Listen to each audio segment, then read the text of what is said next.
I got gameplay! Yes, it. Ha ha ha ha.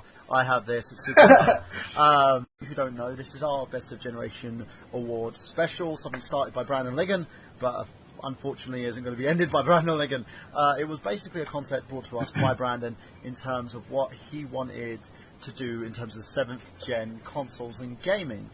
Basically the best consoles of those times before the releases of the PlayStation 4, the Xbox One, and also the Wii U, which are 8th generation of consoles. So we've got some great, titles that have been placed in here that are a part of our nomination special that we will be going through, and I've also put it to you lovely people out there in gaming land and in IGG land, etc., and all the people who watch the show, to leave comments and tell us what you think would deserve the title, depending on how many votes some of these get and how few they get. We will actually leave it to the panel as well to have the deciding vote on some of these games. Now, going on from that, of course, as well, I want to basically talk a little bit about what I did today. Today, we had my daughter's belated birthday party. Her birthday was on the 21st of November. Happy birthday, sweetie. And she basically didn't have a party, and it was all because of the fact that she was taken ill. She was taken ill. I wasn't very happy about that, so I said, you know what, we're going to have a party, and we're going to do a Smash Bros. Party for her. So I took her lovely Pikachu figure that I got for her, and her copy of Smash Bros. And her Wii U, and brought it down to her mother's place, and brought loads of delicious food, Doritos chips, a Yuletime log that we used as our birthday cake. I don't know why, I just love chocolate. And we got like loads of other like sweeties and stuff like that as well, so that myself, her friends, and her brothers and sisters could sit down and play it. And she thrashed me. I mean, she gave me a thrashing like none other. I played Shulk and she played her Pikachu that she leveled up to level 38 and destroyed the shit out of me. It was fun, and it was great. So if any of you basically want to share any of your Smash Bros memories, of course you can do by heading on to youtube.com/unlimradio, or click on the link on the I Got Gameplay Facebook page, which is facebook.com/I Got Gameplay, or twitter.com/I Got Gameplay. So, as we go on from there, let's introduce to our co-host tonight. We have the lovely Miss Anina Khaski here, who's with us on a second night in a row, which is actually quite uncommon for her, because she's usually she'll have something to do. So you've been, it's probably all the Christmassy stuff, isn't it, Anina? That's giving you sort of that free time. Yeah, the acting industry dies in Christmas. Yeah, that's what happened to all you lovely actors out there. If you think that you're going to get any work in time for Christmas, maybe you get to play a fake Santa. Who knows? So unless it's a soap opera like EastEnders, but then technically that means you shot it in September, doesn't it? Mm-hmm. Yeah, exactly. Who shot unfortunately, unfortunately, no soap operas. Even though I don't watch them myself, so the paycheck would be really nice. But anyway, I don't watch them. I've come to the conclusion I that did soap something. opera wives. If you lived in a soap opera, leave your soap opera if you were a character in it. Walking square and shit. And especially Emmerdale when they dropped the plane on it. But I love that one, man. That was so far out. It was like a fucking plane crash in the middle of the... We used to get that over here. They wiped out, like, the entire, like, generations of casts. And I just sat there and I was like, that was so awesome. When that happens, I just think, did the writers just go, I have nothing, I have nothing, I can't think of anything. And they just go, my life is so empty. Or they do that, it was all a dream thing. Oh, Dallas. Oh, God. Yeah, it was all a dream. It was 10 years worth of a dream, or whatever, how long it was. Like, if you lived in Albert Square or Wolford, you would just go, right, well, based on the last fucking 15 years of my life, possibly I might go to fucking Hawaii for Christmas, because I certainly don't want to be here. Yeah, no, like I'll stay. Ian Beale would basically be the perfect poster child for that, wouldn't he? He'll be like the guy from Albert Square who sits there and thinks, man, my life in this town has been really fucked up. So I think I need to leave and also get away from prostitutes, because apparently he's got a fetish for them. So yeah. I like to think that he would I go went to to Hawaii, the loading right? bar today. You went to where? Sorry? Loading bar in Dalston. Oh, where? You know. Yeah, okay.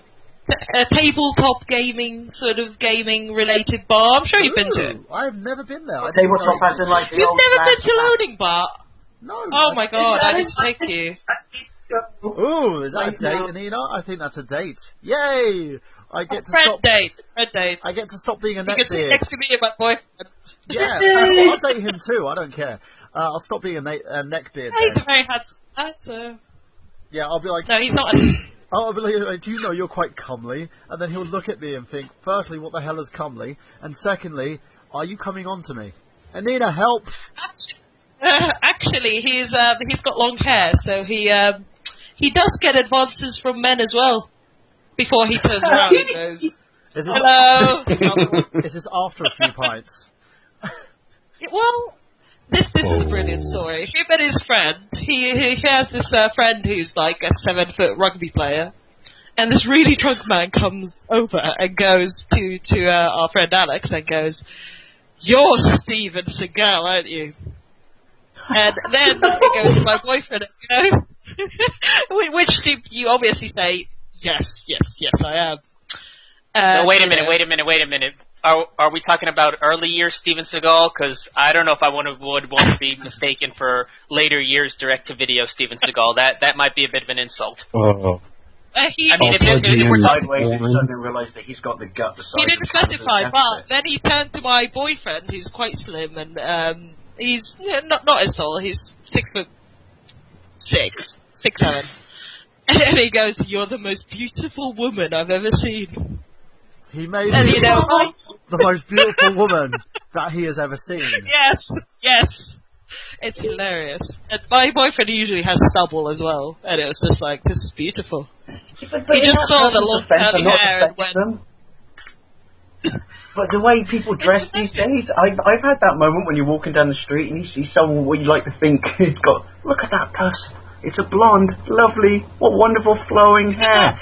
And then they turn sideways and go to a cash machine and you're like, oh my god, you're a bloke with the biggest beard I've ever seen in my life.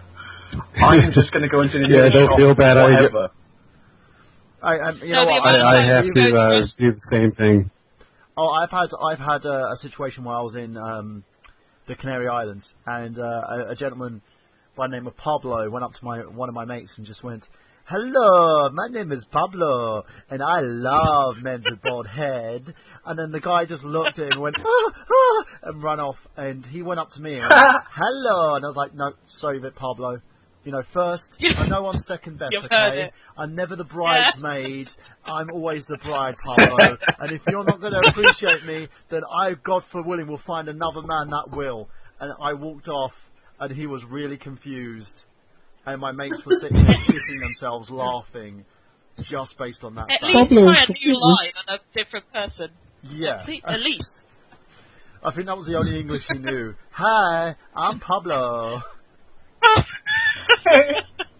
That's Well, brilliant. obviously, if he was No, me that and my forward with it, boyfriend- apparently it worked with all the other tourists. Yeah. No, the amount of times me and my boyfriend go to a restaurant, and he's a slim man with his long hair, and waiters go, "Ladies," and they go, "Sir," when they see his face. It's hilarious. I've done Or that. they don't I've say called "sir," they just stare at him and go, "Yep, I'll stick with lady." I've called a woman sir once. That wasn't very pretty. Oh, that must have gone down very well. Yeah, I was like, "So, sir," and she's like, "Madam." Oh fuck. Did you flirt? Honestly. No, I was too shocked to even flirt. I was just like, Wow. It was one of those Too shocked moments to where my fucking balls were in my throat. Because I just sat there thinking to myself, this isn't a great situation right now. So, One of the weakest insult I ever got when I was driving. what was that? Someone, I drove by someone because they were tried to pull straight out in front of me, and so it was early in the morning, so I drove round on the other side of the road because I'm like, wait your turn. And I think they lip-read me when I said, like, wait your turn, you fucking idiot. And then they pulled alongside me, and it was a really, really rough Bristolian woman. She went, and this is when I had really long hair down to my shoulder, she went, "Here, get your hair cut, you long-haired bastard." And I remember winding my window and just going, "That's it? That's your insult? Seriously?" "Yes, no, get your hair cut, you long-haired wanker." And I said, "Yes, I have long hair, and I may enjoy masturbation from time to time. Thank you for your apt description. Anything else?" And then a confused look, where I just went, "I don't know what to say. I'm off to know where to steal car ties." I've had someone do that to me as well, like, fuck you, man. I was like, if I could, I would. But I can't. Because I can't. It's funny, right, when I did that pickup video and I had to talk over the top to get rid of all the Christmas carols in the background in the mall, because obviously I get slapped for copyright. And my mum said to me, she goes, look at that lineup for Christmas turkeys. And I went, Mum, it's not a lineup for Christmas turkeys, that's the lineup for Greg's. And it was actually the lineup for fucking Greg's. Pa-rum-pa-pum-pum. And speaking of pa-rum-pa-pum-pum, we have Mr. Sean Michelin. Sean, how are you doing today, sir? Hey, not too bad. Just went through my second course there and I have none left. Oh, no. I should have prepared more. I'm also a fellow Habs fan besides Mr. David Wade there. Oh, good man, good man, good man. Yeah, make you a little jealous, Dave. Two of my cousins actually played for the junior Habs back in the day in the OHL. Oh, nice. They're not having a brilliant year, but they're having compared to very many previous years. You're almost back to where I think you're respectable again, if that makes sense. You know what? At least they aren't the Leafs. Sorry. Sorry, Leaf fans. Cough, Jeff. Yeah. We also have a returning to the show who hasn't been around for a while. She's basically been busy with life and stuff, and life and more stuff, and painting and life and stuff, and Silent Hill and painting and life and stuff. She is Ms. Sarah Mortimer. Hello. Well, I was here in October, and then before that I was here in March, so yeah. I always seem to be here every week, and then it just doesn't It's like happen. a menstrual cycle. She only comes once a month. Worst joke ever. I know it was. Don't rag on her. No, this is the worst joke ever. Jokes for your best friend, you ass. This is the worst joke ever. Here it goes. What did the fish say to the wall? I don't know. Good reef. No, this is worse. This is worse. A bass player walks past a bar. End. That's the worst joke ever. Yeah, you beat me on that one. Yeah. Ladies and gents, you can listen to this lovely show by clicking on the various timelines to go into the I Got Gameplay page at facebook.com/I Got Gameplay, because this is a live stream, of course. And you can also basically come to youtube.com/Unlim Radio and see us there as well. You also have, by the way, today, speaking of someone that has been seen on this network on various locations, he's actually more busier than me because he does more majority of the shows that I'm on. He's stalking me, I swear. I tell you, he's stalking me. He is Mr. Miguel Leon. I can't stalk you. I'm too busy running my own show. The longest running original program on the Retro Unlim Network. I'm going to start saying that every time I talk about my show. Yeah, it's basically... okay, I was waiting for the... Well, speaking of lame, you did hear about the news of Andrew Garfield, didn't you?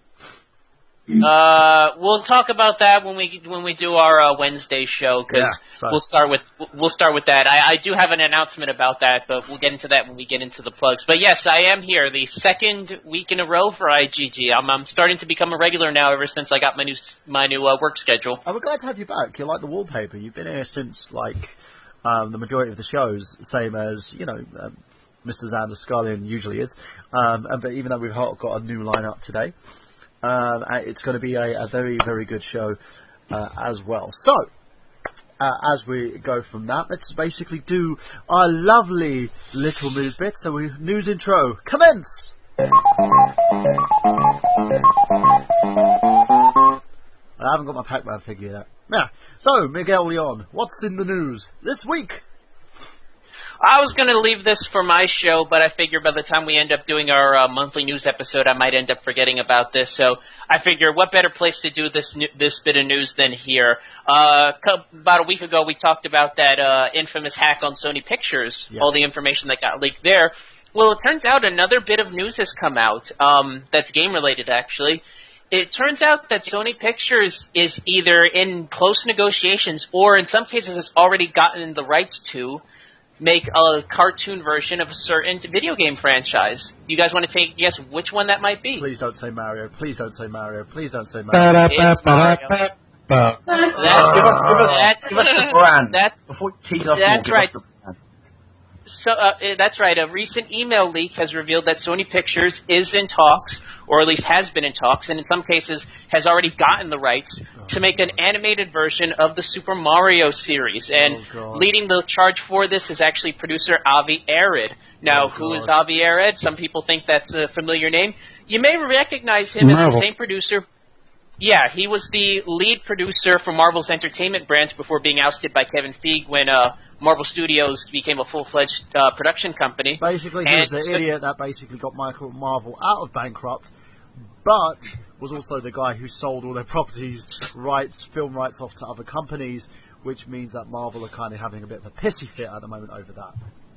Well, that's why they dropped Arad and replaced him with Kevin Feige was because of that. But he's been pretty busy. I mean, he just recently was producer on the recent X-Men. Well, I'm not sure if he's still the producer for the X-Men movies. I'm positive he did it for the Spider-Man movies since he is. Apparently, he's the one talking about the Spider-Man reboot that they're actually discussing at the moment.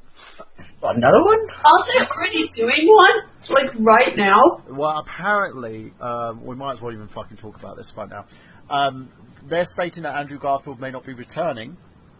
What? I like him. Using Captain America's third movie as a launching point for the next Spider-Man movies, which will be made by Marvel, but produced and distributed by Sony.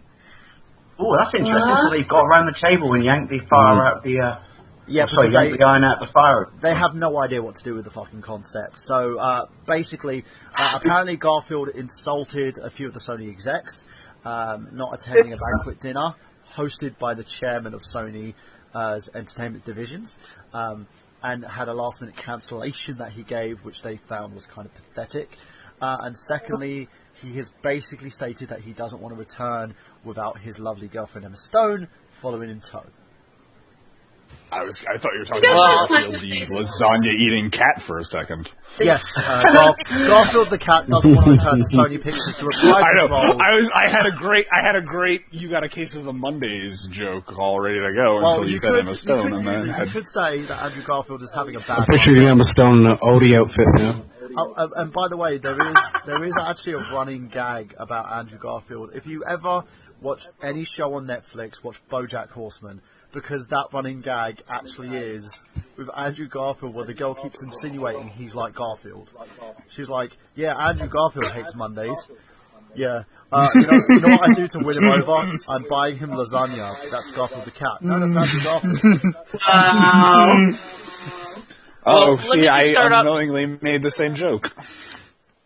Well, let me just start off by saying, in terms of the, I'll leave my thoughts in terms of the Spider-Man thing, because we basically talk about Spider-Man on every episode we do of my show, so I might want to save that for our Spider-Man quota when we get around to it. But in terms of the Super Mario Brothers news, look, I'll be honest, Avi Arad is not a bad producer. I mean, he produced the early Marvel films. Those, for the most part, were pretty good. Yeah.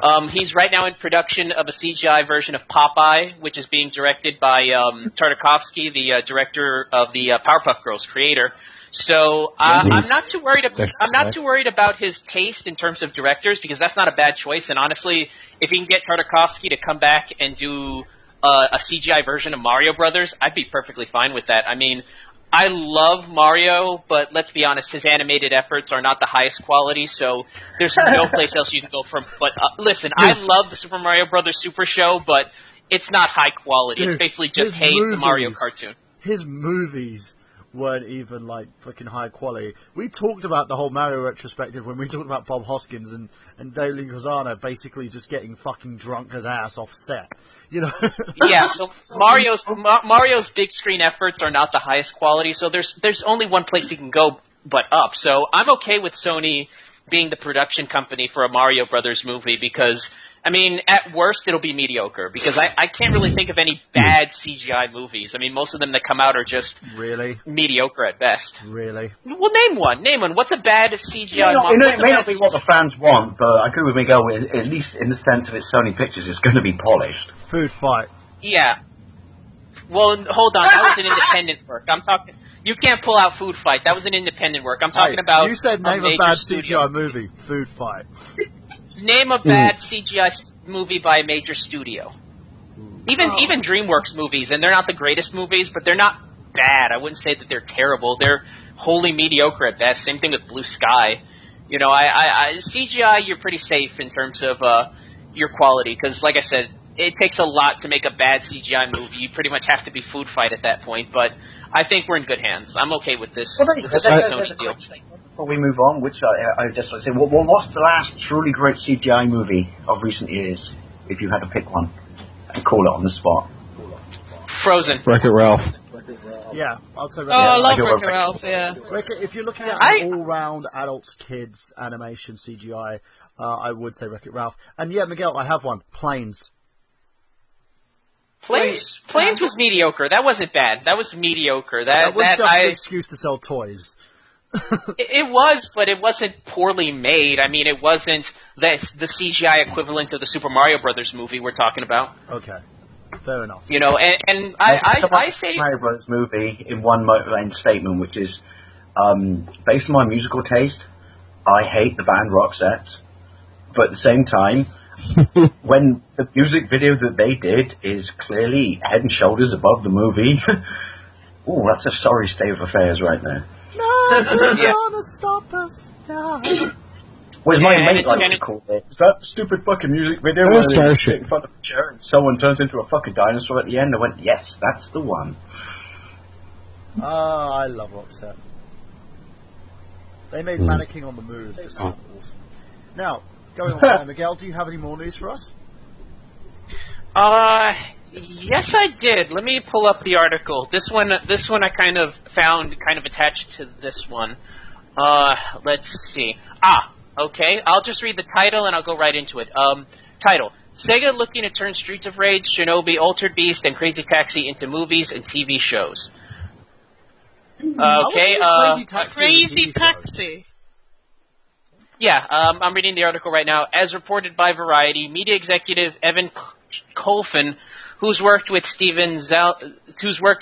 talents as David Fincher in the past, has been installed as head of development and production at Tokyo-based Stories International. The company was founded in 2011 as a joint venture between Sega and Hakuhodo DY Group, the world's 7th largest advertising agency. The firm aims to create films, TV shows, and entertainment for digital platforms. Altered Beast, Streets of Rage, Shinobi, Rise of Nightmares, and Crazy Taxi are apparently in the running as the first English-language live-action and animated spin-offs to be created. Crazy Taxi from your grave. Crazy Taxi is going to be the shittest show, honestly. Couldn't you argue? Sorry, that's DC can. Or English shit coming out. Couldn't you argue that technically the French movies Luc Besson did? Even though obviously they're a little bit more than just a bloke driving around a taxi cab, but that's as close as you could ever do something to Crazy Taxi, because you couldn't just literally make a movie for 2 hours. Jason Statham is Crazy Taxi. Oh no! I got a great paper though. Wait, guys, everybody shut up! I got a great tagline for the end of the movie. Let's give it another go. Hold on. Let's remember though that there was an American adaptation of those Taxi movies. It was the Taxi movie that starred Jimmy Fallon. Because I remember it. Yeah, it was the Taxi. Yeah, that was an American adaptation of those British Taxi movies. That movie made Jimmy Fallon go into freaking French Taxi movies. Hosting, if like, we made a British like Taxi movie, we would be on strike. Yeah, without that movie, Jimmy Fallon wouldn't have realised that acting was the worst career move he would ever make. To my mind, Jimmy Fallon's best work was the Pepsi commercial from the States, where he just kind of dances on top of a taxi cab. He's not that bad as the host of The Tonight Show. I've seen his work. He's not Jay Leno, but he's not bad. No, but as I said, he's fantastic on that. I think he brings a kind of a new feel to the show. But I think it was that movie was the kind of the decision that made him say, you know what, I think I'm a shit actor. Maybe I should try hosting. Yeah. Before he took over the Tonight Show there, he was actually doing a week of gaming there. He had Anna Monoguchi and everybody like that on his show there, the Late Late Show or whatever the hell it was. Yeah. I do have to ask though. Okay, so we've all heard the article. Yeah. Off the top of your head, Altered Beast, Streets of Rage, Shinobi, Rise of Nightmares, and Crazy Taxi. Which one do you think would make the better movie? Altered Beast. And they should do it like old school, like do it with CGI and shit, but make it kind of like Ray Harryhausen and stuff, if you know what I mean. Make it like the original Back to the Titans, then that would work. You mean like people in costumes? Yeah, Shinobi would just turn into like some generic Hollywood version of a fucking, Eastern, martial art movie that wouldn't work. Crazy Taxi would just be like, I don't know, like, I swear to God, It'll be Cannonball I failed this time, but I'll get you. Yeah, I'll get you to your next fair. No, don't live for that. It would basically be an urban version. The only one that will won't be. Sorry, carry on. I was going to say that Crazy Taxi could only work if you made it like a Cannonball Run kind of thing, where it's just people driving around. But go ahead, finish what you. Anybody remember DC Cab? DC Cab. Oh, that was the first movie with Mr. T in it before Rocky 3. It was a screwball comedy from the 70s. It wasn't very good. Wait, whoa! There's a movie that predates Rocky 3 with Mr. T in, other than his stupid video about butter. Like no other. Yeah, it was a very low budget movie. It had him and Gary Busey in it. They were playing like screwball cab drivers, and it was not very good. It's got a cult following though. People can't say the name Gary Busey without me going Family Guy when Stewie Griffin puts the fucking parents' teeth and just goes, "Hi, I'm Gary Busey. I'm overly aggressive in situations that don't call for it." That will forever be what I think of Gary Busey. And apart from being Predator 2, he's bye. I say Ordered Beast, that's my call. Ordered Beast was the only one that is a viable movie you could make out of that.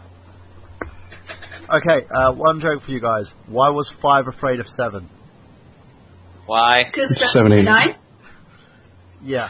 Yay! Actually, I'm terrifying if you apply to Doctor Who. Yes. I'm going to go actually for the. Okay, guys. I'm actually going to go for the new property. I'm going to go Rise of Nightmares.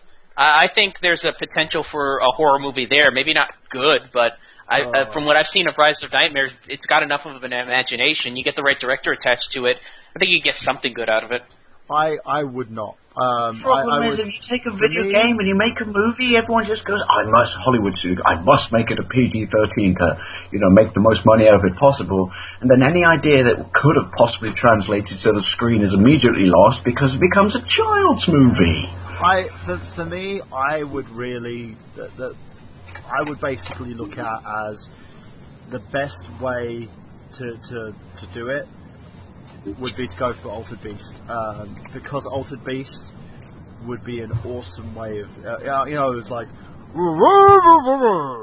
then he rises, and then he goes around. I like to think they do that though. They do like a kind of what they did with Superman, and they bring back like a CG version of Charles Heston. He would totally work as rise from the grave, as long as he got a shotgun. In fact, when he says that, he should have the shotgun in his dead cold hand. Now, Gary, rise from your grave. Anybody else want to comment on this before we move on to our next bit of news? Well, I have a quick question then. Go. Pick a video game franchise that would make a movie if they made it an R-rated or an 18 certificate movie, like in this country, that would work. Max Payne. Yes. A proper Max Payne movie. Yes. Not one that sounded like a fucking idiot one with Mark Wahlberg in it. Max Payne, like John Woo when he was still in Hong Kong, would have been amazing. Yeah, that would have been, for me, it would have been better if they actually stuck to the relevance of the story instead of having it go the way that they did. It was like, let's do the last part like a video game. What? Yeah. Well, maybe if you took some movies. Wait. Go on, Neil. I've always toyed with the idea that maybe you could make a good horror movie out of BioShock. I think. Ooh, that would actually pretty good. I think it would work if you made it really well and had a strong story. I think you could make a really good horror film. Would you start with BioShock Unity? Was it Unity? Infinite? Sorry, Assassin's Creed. That's Assassin's Creed. This is what happens when I'm up late. Infinite? BioShock Infinite? There we go. Yes, like I'm fucking hosting a gaming show and I have no fucking clue what I'm talking about. No, I'd go to Rapture. I think Rapture is a much scarier environment. So I'd do that story in the first game. If we're talking about a movie that's set underwater, I think the only director that could pull that off properly is James Cameron, obviously. Yeah, no, I agree with you on that one. Man loves his water. Now I'm imagining a very awkward sex scene between two big daddies in a car. I'm sorry, that's how my brain works. I wish I could wipe that from my memory right now. Dude, I'm sorry. I've heard, like... You said James Cameron! One of the things working, like having situations where I attend kind of a bar that I go to every Saturday. One of the things I always hear about is, for some reason, when you walk into... I have a knack of walking into conversations when someone's just finishing a sentence and it sounds really bad. Like, I walked into someone's sentence where the woman just went, and he has the biggest dick I've ever seen in my life. And I was just like... You thought they were talking about you, weren't they? No, I just looked at them and went... That's why you were hovering around the back, wasn't it, Mike? Yeah, it was like, that's something I didn't really want to hear whilst coming out of the bushes. And then I just walked back. And everyone laughed. And then I walked back again. She was like, I would totally have sex with that guy. And I was just like, why do I keep doing this to myself? And it continued. But yeah, for me, I was trying to get at a point after you said the awkward moment with two big daddies and one cup. But yeah, the thing I would say that would make it good, if they kept to the style of it, I wouldn't mind seeing a House of the Dead overkill type movie, like kind of B-movie-esque, funny with punchlines and zombies. I think that would. Well, that's what I was going to say. Have you seen the actual House of the Dead movie? I have seen the U-Bowl movie, and it sucks balls. When they go into the bit when they're actually all going gunplay and shit and shooting people, and they actually cut in like arcade and Sega Saturn shots of House of the Dead, and you're like, what the fuck are you doing? It's like, dude, were you tripping on some fucking LSD when you directed this movie? I think Uwe Boll even has apologized for House of the Dead, because he said, yeah, I didn't know what I was doing when I was making that movie. He outright said that House of the Dead was a practice movie for him. Well, was that his entire career that he didn't know what he was doing? If he apologized for his entire movie career with that, then I would have understood. I would have tweeted him back and said, thank you. At least you're apologetic, you money-hungry whore. Anyway. Yeah, it takes a big man to admit when he's wrong. Yeah, and you'll notice now he doesn't do many movies anymore now that the German tax law has been rewritten. Yeah, and that's because he doesn't make a profit off of anything. That's why. But, yeah, and I think exclusively all the Germans got together and was like, this guy is giving us a bad name. What can we do? Put the tax law on. I have a We must gas him! I have a game that would make a brilliant movie, but it would totally be, kind of it's a rip-off of the thing. I say, I want a fucking Parasite Eve movie. Ooh, yeah, that would be good. No, I'd agree with that one. I can't believe anyone said Halo. I really can't believe no one's going to say a Halo movie. Well, because they would butcher it. They'd make it a PG-13. They would butcher it. I think if they let Peter Jackson make it the way he wanted to, I think Halo would have outgrossed the Avengers, potentially. Well, isn't Spielberg on board with the one they're actually going to make, even though it's tied into the game, but Spielberg's on board with the Halo project. Brandon, can you put the volume down on your headset? Because I can hear Sorry. it. Yeah, that's alright, they do. Yeah, well, speaking of that, in other news, apparently a new Wii U gamepad design in Japanese Mario Kart 8 commercial has been shown. Now, they spotted the Wii U gamepad that appears to be a smaller and has a larger screen. The Wii U gamepad has somewhat unattractive design, so it wouldn't be surprising to see this thing debut in Japan. I definitely like that. I'm playing Most Wanted right now, and I've come to the conclusion because my Pro Plat is flat right now, and I can't find the lead to charge it up, so I'm playing with my Wii U pad, and it's like I could totally handle a smaller one because I only, and don't get me wrong, I love it for you.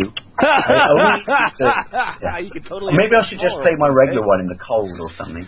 I just find that I only use it for games that you have to use the touchscreen on, because otherwise it's just so cumbersome and it feels like you're trying to play a driving game with a fucking anvil. I enjoy it. I enjoy that the thing, especially with the joysticks and everything. I love nibbling on the knobs. Yeah, I was waiting for that one. But you just set yourself up for that one. I did.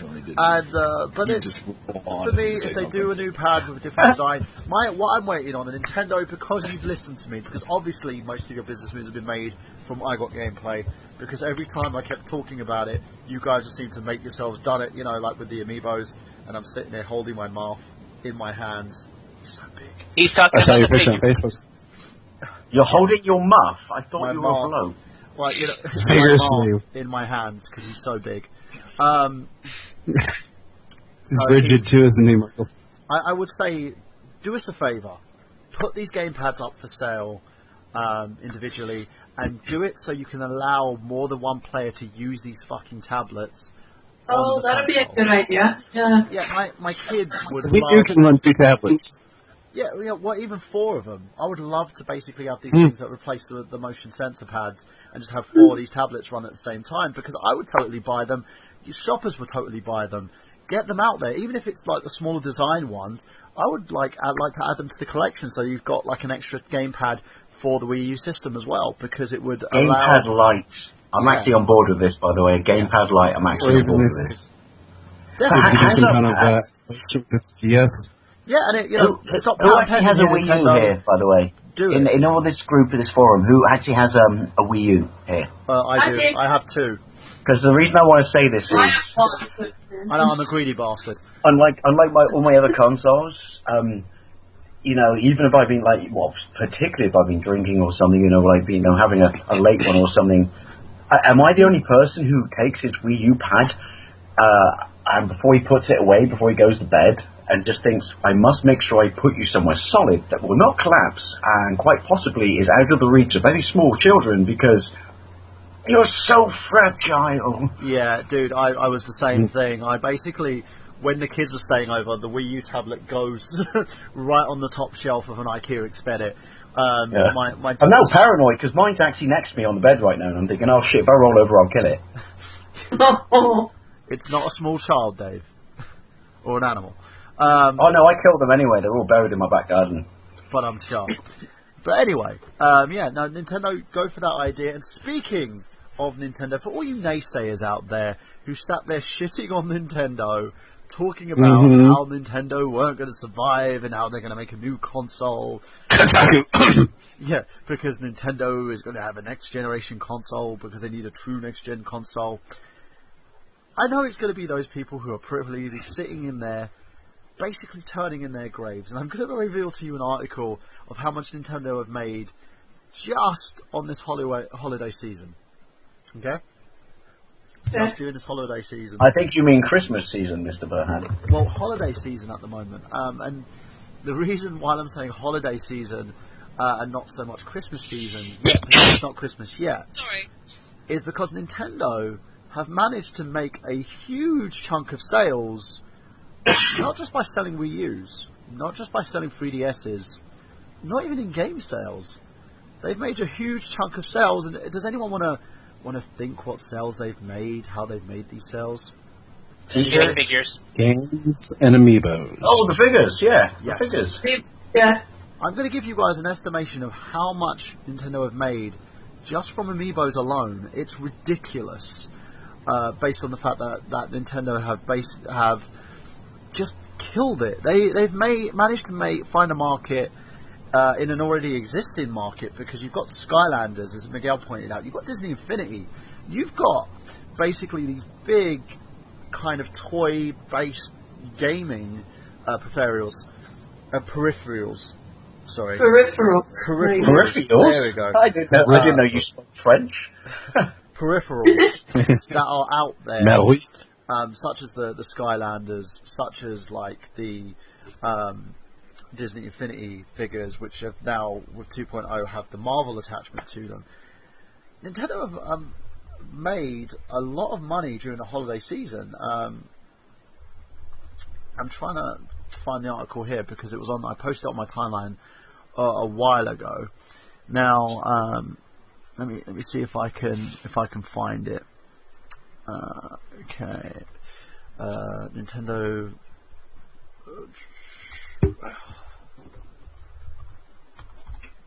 I'm trying to find this here, guys.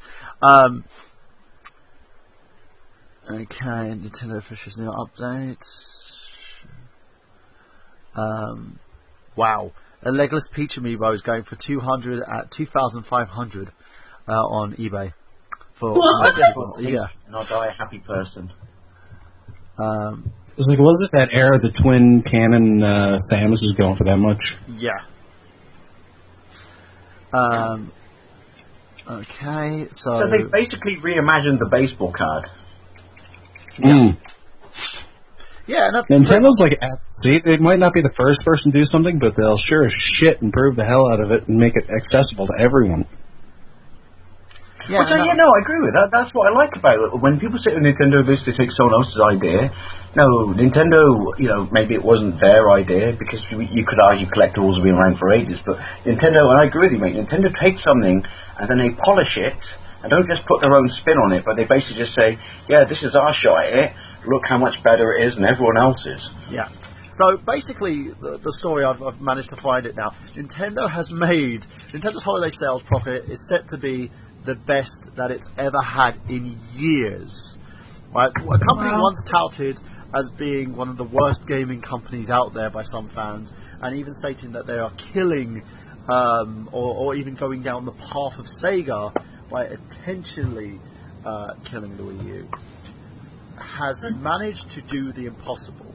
They're in the middle of the most crucial shopping season of the year, in which Nintendo and its competitors aim to achieve significant sales. Nintendo's perspective has been targeting a recovery of the Wii U with Super Smash Bros. For the Wii U and Amiibos, in particular, with the former being the hugely popular franchise, and Amiibo representing the company's first move into the company's business and prospects. Now, the thing is, this isn't new.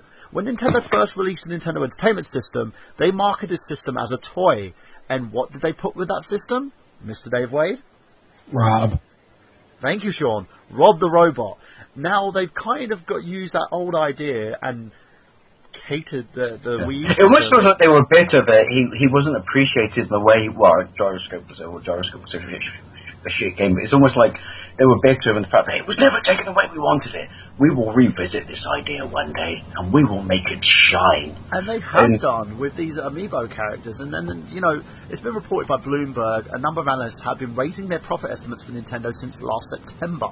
And the latest pitch is expecting Nintendo to comfortably exceed its profit target in this financial year, while the 3DS is enjoying strong sales with Pokemon Omega, Ruby and Alpha Sapphire.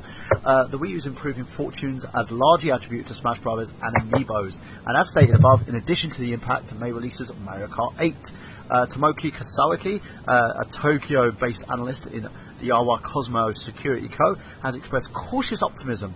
Nintendo has picked up good momentum heading into Christmas season, and this time they'll have hit lineup. Amiibo represents the new revenue source, and we're watching it very closely. Now, this goes on to the other rumour that's coming up, where it's stating that Nintendo may be discontinuing certain figures. Now, this is one of the reasons why I talked about my Marth figure quite recently. Are they doing it to drive up prices, or just because of production and stuff like that, or is it, Right, basically... Sorry, production values, not production. Obviously, they're just what they're basically saying is the third-party Amiibos, apart from the, of course, the Wii Fit Trainer, it's been stated that the Wii Fit Trainer, the Villager, and Marth will all be discontinued. And apparently Nintendo have confirmed this. They're basically saying that they'll be cancelling production on these 3 figures for now, to reserve shelf space for other figures such as their Marios, their Links, basically the ones that are being used in games. Like Link, you can use him in Hyrule Warriors, and you can also use him in Mario Kart 8, and you can use him in Super Smash Bros. The Wii Fit Trainer, Marth, and the Villager, you can't use them in anything else apart from Smash Bros. So the figures that are Smash Bros only will only be used in that game. They will probably get a second run, but they probably won't be getting other runs outside. You can't cross the Smash, because I haven't actually got any Amiibos right now. But you can't cross Smash Brothers with the characters that are relevant to the actual franchise. You can't cross them over to Hyrule Warriors or something. No, you can only cross ones that, Link, for instance, can be used in Mario Kart 8. You can use him in Hyrule Warriors, and you can use him in Smash Bros. Marth, you can only use him in Smash Bros. You can't use him anywhere else. So, some figures like that are going to be getting limited runs due to this. Now, I basically said to people to have cautious, to take this as rumour. Now, because Kotaku, Wired, loads of other sites have been basically claiming about this and stating the fact that this is gospel when it was only a rumour. But Nintendo have confirmed that they will be running a limited run on the Smash Bros. Only figures. For now, the ones that have been confirmed are the Villager, Marth, and Wii Fit Trainer. And for those of you who are going to go out there and try and fucking buy bulk of these in the hopes of reselling them for a profit, fuck you. Because, you know, you are the reason why I think a lot of resellers are pathetic. Right? Do you know what, though? Can I just quickly say something like Mr. Burhan? Going back to someone who obviously has collected, you know, American comics since I was a kid. It's resellers. People seem to think that resellers are something that's just blown up out of nowhere because of, you know, retro, the resurgence of popularity of retro, you know, gaming and stuff. It's like, they've always been there. They're just called, and I hate this phrase, I'm not, you know, throwing them a bone or justifying them, but it's called shrewd business. I don't agree with that business, but, you know, like, they've been there with baseball cards, they've been there with trading cards, they've been there with the original, you know, bunch of action figures that came out when, you know, they first started making, the resurgence of superhero figures for DC and Marvel again when they were, you know, properly popular games. They've always been there in the 90s, but resellers, people, they're nothing new. I'm not a fan of them, don't get me wrong, but they've always been there. No, but that shadow in the background. I don't mind the ones that basically put up like a little bit of a profit. Like, I don't care if you buy a Marth figure. I know what you mean, fair price. Fair price. Fair price. I mean the fucking dicks out there who try to sell these things for like £200, £300, markup on top of what these things are worth. I will say this to you people. You are the scum of the fucking earth, right? This is not going to put a mortgage payment on a house for you, and I'll tell you that for a fact. In the end, you know what Marth figure I'm going to use this for? I'm going to use it to play my game. I'm not buying it so I can keep him sealed in a box in hopes that I'm going to fucking use him as my meal ticket. That's not the way that you do I'll these tell you the resellers I fucking... If I could... Yeah, go on. The one that spotted, I have Pierre Solar, still boxed, even though I just very carefully opened it, played it, and then put it back in the box, because, you know, it looks pretty in the box. Not because, look at me, I got this, but it looks pretty in the box. And I've actually got comments, you know, through social media, when people just say, hey, what are you doing with that? Can I offer you some money for it? No. Speaking of Marth, you're a reseller, aren't you? Wait, one sec. Sean, were you Sorry, going to say not something? you. Yeah, I was going to say they might cut the production on those figures now, but who's to say they don't rerun a production with variants? I mean, on the same note as about comics, like David said there, because you could turn around, there could be a blue shirt villager, or, you know, the weed trainer could have a different outfit, or Marth could have a different weapon on display from something like that, and actually applies it when you sync the amiibo to the game. So there could be also that as well, pop up down the road. But there's another side to this, though, isn't it? Which is this is the biggest thing that's turning around their profit right now. Yeah. And, you know, fair play, Nintendo, because you have taken something and you've innovated it and made it absolutely brilliant, you know, more polished than anyone else. But please don't tell me, Nintendo, that you're discontinuing the figures so you can then, you know, redo them as variants and then basically just go, people like this shit, so we're going to milk the crap out of it because this is what's apparently turned around. Well, it's not what's turned around, you know, Smash Brothers and Mario Kart. Do you know what I mean? Like, don't run with it because it makes you popular, because ultimately then you have the chance of alienating the people who stood by you all along. But that's the thing. I mean, it's what happened. It's what happened to the comic book industry in the 90s, basically. Yeah. With the whole reissuing and re-releasing in different variants. I do have one question. Speaking of Marth, chromium covers. Yeah. No more foil covers, people, please. Seriously. Yeah, one sec, guys. Miguel has a question. Miguel? Have you seen the photo of the defective Marth figure that somebody's trying to sell online? No. It's the latest reports of. Basically, somebody's been posting pictures of a Marth figure with two swords rather than one sword in a sheath. Yeah. And a lot of people are claiming that it might be a fake or that it's not as genuine as it's saying, but it's coming out in the wake of, you know, the legless Peach and the twin cannon Samus, this new photo that's been going around the web. Yeah, I think I've got the article right here. Let me, I'll throw it in the chat. Cool. So yeah, going on from that, for those of you who want these figures, they are still available. You'll have to look a bit harder to get them. Do not give in to most of these reselling cunts. I will say this. And as the GameCube add-on for the Wii U is concerned, you don't have to pay hundreds of pounds or dollars or whatever, or yen or whatever the hell that you currency you trade in to get these. Nintendo have stated they will be reissuing these GameCube add-ons so that you can play the game. They're a necessity. They're going to keep doing them. Don't worry about them. Just be patient. By the way, I have to say I'm like the only person who says this, and it's because I still don't know who this person is. Someone sent me Smash Brothers for free, never fucking owned up to who it was so I could properly thank them. And I really wanted the gamepad, the GameCube pad adapter to play it with that because it's the best way to play Smash Brothers. But I'm not gonna lie, Brovs. I just made it, East End there, by the way. Smash Brovs, yeah, alright. Yeah, bro. You wanna buy me a pint and shit, and we'll fuck up someone and nick his wheels. I will smash you. But it plays just fine. Not with the main pad. It plays terrible with that, but it plays just fine with the Pro Pad, I have to say. Well, my daughter has. I know people laugh at me and go, I'm a purist. What's wrong with you, Mr. Wade? But no, it plays fine with the Pro Pad. Yeah. Don't get me wrong, I prefer to play on the GameCube pad, but it plays just fine with the Pro Pad. Well, and also, as per our previous update, they are going to be issuing variants of the GameCube controller as fight controllers now. So you can get them, and you can get one like in a Link style, the Samus style, and like the Animal Crossing Villager style. So you're going to have those, and I don't see a bit of an issue with this. As far as I'm concerned, it is what it is. And I will say to every single person out there, calm the fuck down. If you don't have them yet, try and find them, but do not pay these assholes extortionate prices to have these figures. Because then you empower the market that you complain about, and you have no right to complain about it because you just empowered the market. Exactly.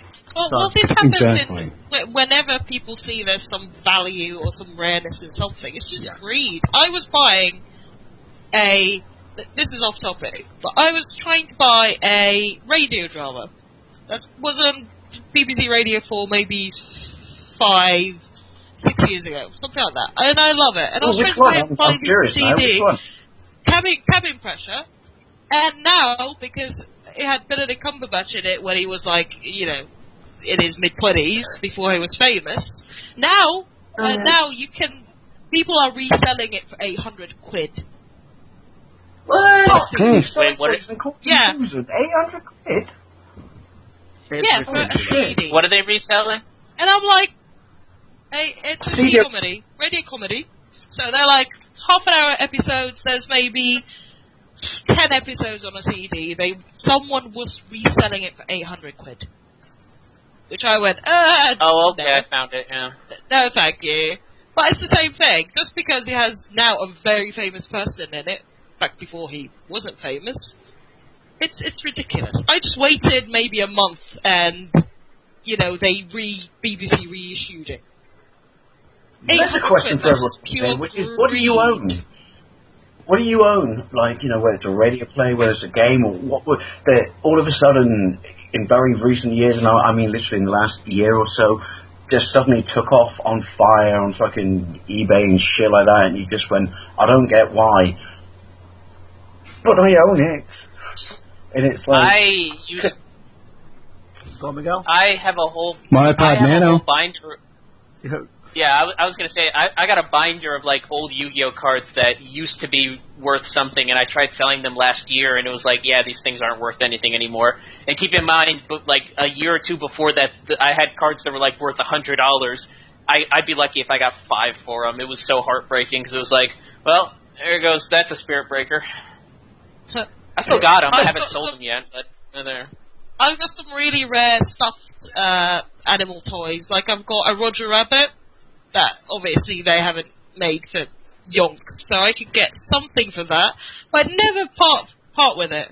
I would never part with my Roger Rabbit. I have an original flushy beanie, 1960 Snoopy. Aw, it's adorable. And I bought him in a junk shop. 15 years ago by accident, and I'm a little bit annoyed that my Charlie Brown I had to buy that sits next to him because they had to fit together. I bought actually I didn't buy it. I could have bought them cheaper. I spent 15 quid in a claw machine in the amusement arcades at Seafront trying to win him, and I finally won him. And then I just remember thinking, yes, got my Charlie Brown for my Snoopy. Oh, you were made in Korea in 4 years ago, so you're worth fuck all. But you still look good next to my Snoopy, but I would never sell my Snoopy. Because you're the dog's bollock, Snoopy. No pun intended. And I have a signed first edition of the miniseries, Frank Miller miniseries of Wolverine. The 4-parter that was in the early 80s.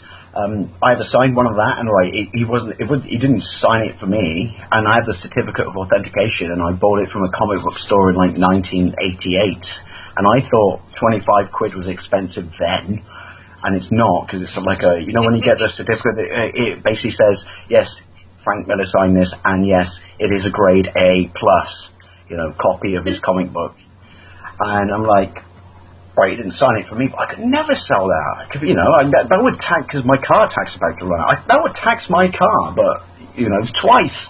But I can't sell it, because it's mine, and I don't know anything as cool as that. I think people don't value sentimental value anymore in things. Yeah, I agree. You don't necessarily buy something for, municipal value. You buy it because you like the product, or it's something that is held dear to you because of the individual worked upon it. Yeah. And you don't get me wrong, there's that kind of little bit selfish bit in you that goes like, yep, Frank Miller signed that, bitches. Don't you want it? But at the same time, it's like, well, no, because I bought it because he signed it in the first place, and it will always be important to me. I have a napkin, and I actually met him, and I'm pretty sure there's a restraining order now because he was just very scared of what I did. But I actually basically beleaguered Todd McFarlane in a restaurant in Toronto and said, "You're Todd McFarlane, sign my napkin, but make sure we take a picture to prove it's real." But it wasn't about, flogging it. It was just about to go back to my mates back home and just go, yeah, my favourite Spider-Man artist in the world just signed my fucking napkin, bitches. What do you think about that? Never sell it. If it were me meeting Todd McFarlane, I'd be like, oh, man, I'm a big fan of your comic books, but your action figures are terrible. Fuck off! I hate McFarlane action figures. What? If it wasn't for him, current action figures would be shite. No, his McStatch. I'm a figure snob. I like figures that can actually move, and his figures are nothing but McStatues. They're basically just glorified statues. So basically, they're figures, but without the awesome thing that you can actually use them in games. I can't do it, but I would. But I can't, but I would. There's a bunch on top of my wardrobe right now. I would show you at least 15 because they're still up there. Don't know why they're up there. I think I keep them off the floor so rats don't get them because I live in Victorian England. But I have a bunch of fucking McFarlane figures that look like statues, but fucking move and are graceful and look wonderful. And one of them, you can press a button on his back and his eyes light up. Huh, and that was 12 Pat says that she has a danger mouse who would never be away from her, by the way. She's joined us basically for the live stream here. Now, going on from that, because we've got the new segment over and done with, guys, we're going to go straight into our Best of Generation Wars Part 2, but we're going to play a little game for you guys at the moment, which this week we're going to do kind of a thing called Name That Tune. Now, the Name That Tune variation that we're going to do, we'll do that probably till kind of near to the end of the show, but we are also going to play a song for you guys and give a little bit of a breather for everybody, and just for everyone on the show, just to give them a little bit. And this is from Sonic Adventure. It's called Escape from the City.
That was Escape from the City, aka Follow Me, from Sonic Adventure 2, I believe. And I'm Michael Burhan, and we are back for episode 107 of I Got Gameplay. And you lovely, lovely people. We are here, of course, with the man who'll be taking over the show now. Wasn't it 108? I believe it's 107. 107. I know it's 107. It may be confused. I'm not sexually confused, at least. But, speaking of sexually confused, we're going to be giving it to the man who hosted last week's show, who'll be hosting this week's show. He is the alumni from Slamcast, the mouth from the south, and the gentleman... I'm not really from the south, though. I'm literally in the most northern place you could possibly be in. Dude, you've ruined my intro, for God's sake. Well, intro me right then, bitch. Okay. He's also the man who calls me a bitch, and also the gentleman that we discussed a dick joke with yesterday. He is Mr. Brandon Liggan. Brandon, the most controversial man in internet radio. You are the most controversial man in internet radio. So controversial that people decide to be hypocrites over you because they're that weird. Yeah, neckbeard. No, they realize their own hypocrisy, and they had no choice but to install a pseudo replica of the real thing. Yeah. Oh, by the way, Miguel, the smart figure, some dude has just ripped an arm off and put another arm and put that same arm on him because you could tell the right arm, he's just ripped it off the other figure. Yeah. So it's a fake custom, then, if you will. Yeah, it's a super glue, and plus it's out of packet as well, which is another thing. You kind of think, okay, why isn't he in the packet, and why isn't the wrapping kind of... Yeah, it's fake. Okay. That shit is fake. But anyway, sorry, Mr. Liggan. What? Tell us a little bit, refresh our memories about the Best of Generation Award. What is it?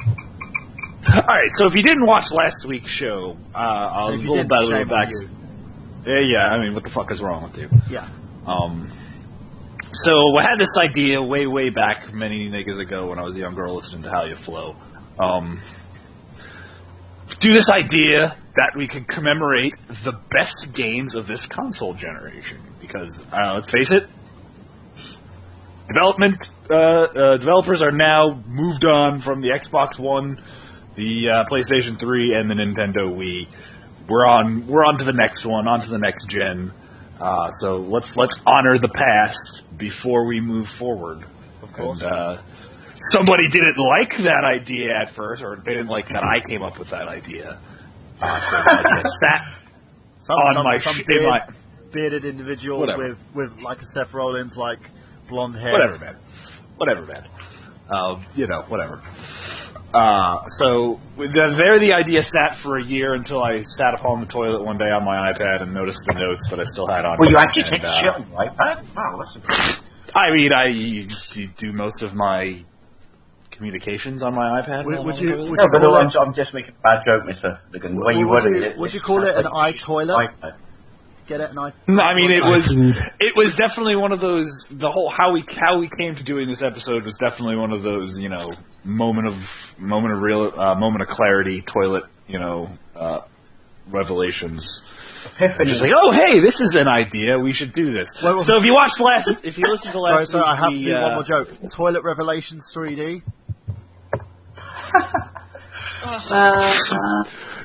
Toilet Revelations 2: The Awakening. Surely that would be called The Flush. Oh no! There you go. I get Toilet Awakening. There's a love story. Yeah, a love story. Yeah, this is really a fucking long fucking tangent now. Yeah. So yeah, came up with the idea while on the toilet. So if you listen to last week's show, we developed a comprehensive list, I feel, of the best games and characters and of the highlights of the last generation. We were gonna put up this whole thing to vote on it. I was kind of lax on it, and that's where we are. I fell asleep, and then I woke up. I managed to go to the Happy Console Gamer forum where I got people to vote on it, and also Pixels Without Borders. So if you like to go to facebook.com/groups/Happy Console Gamer, which is also the home of Johnny Millennium and Robman, head over there and you can still vote now.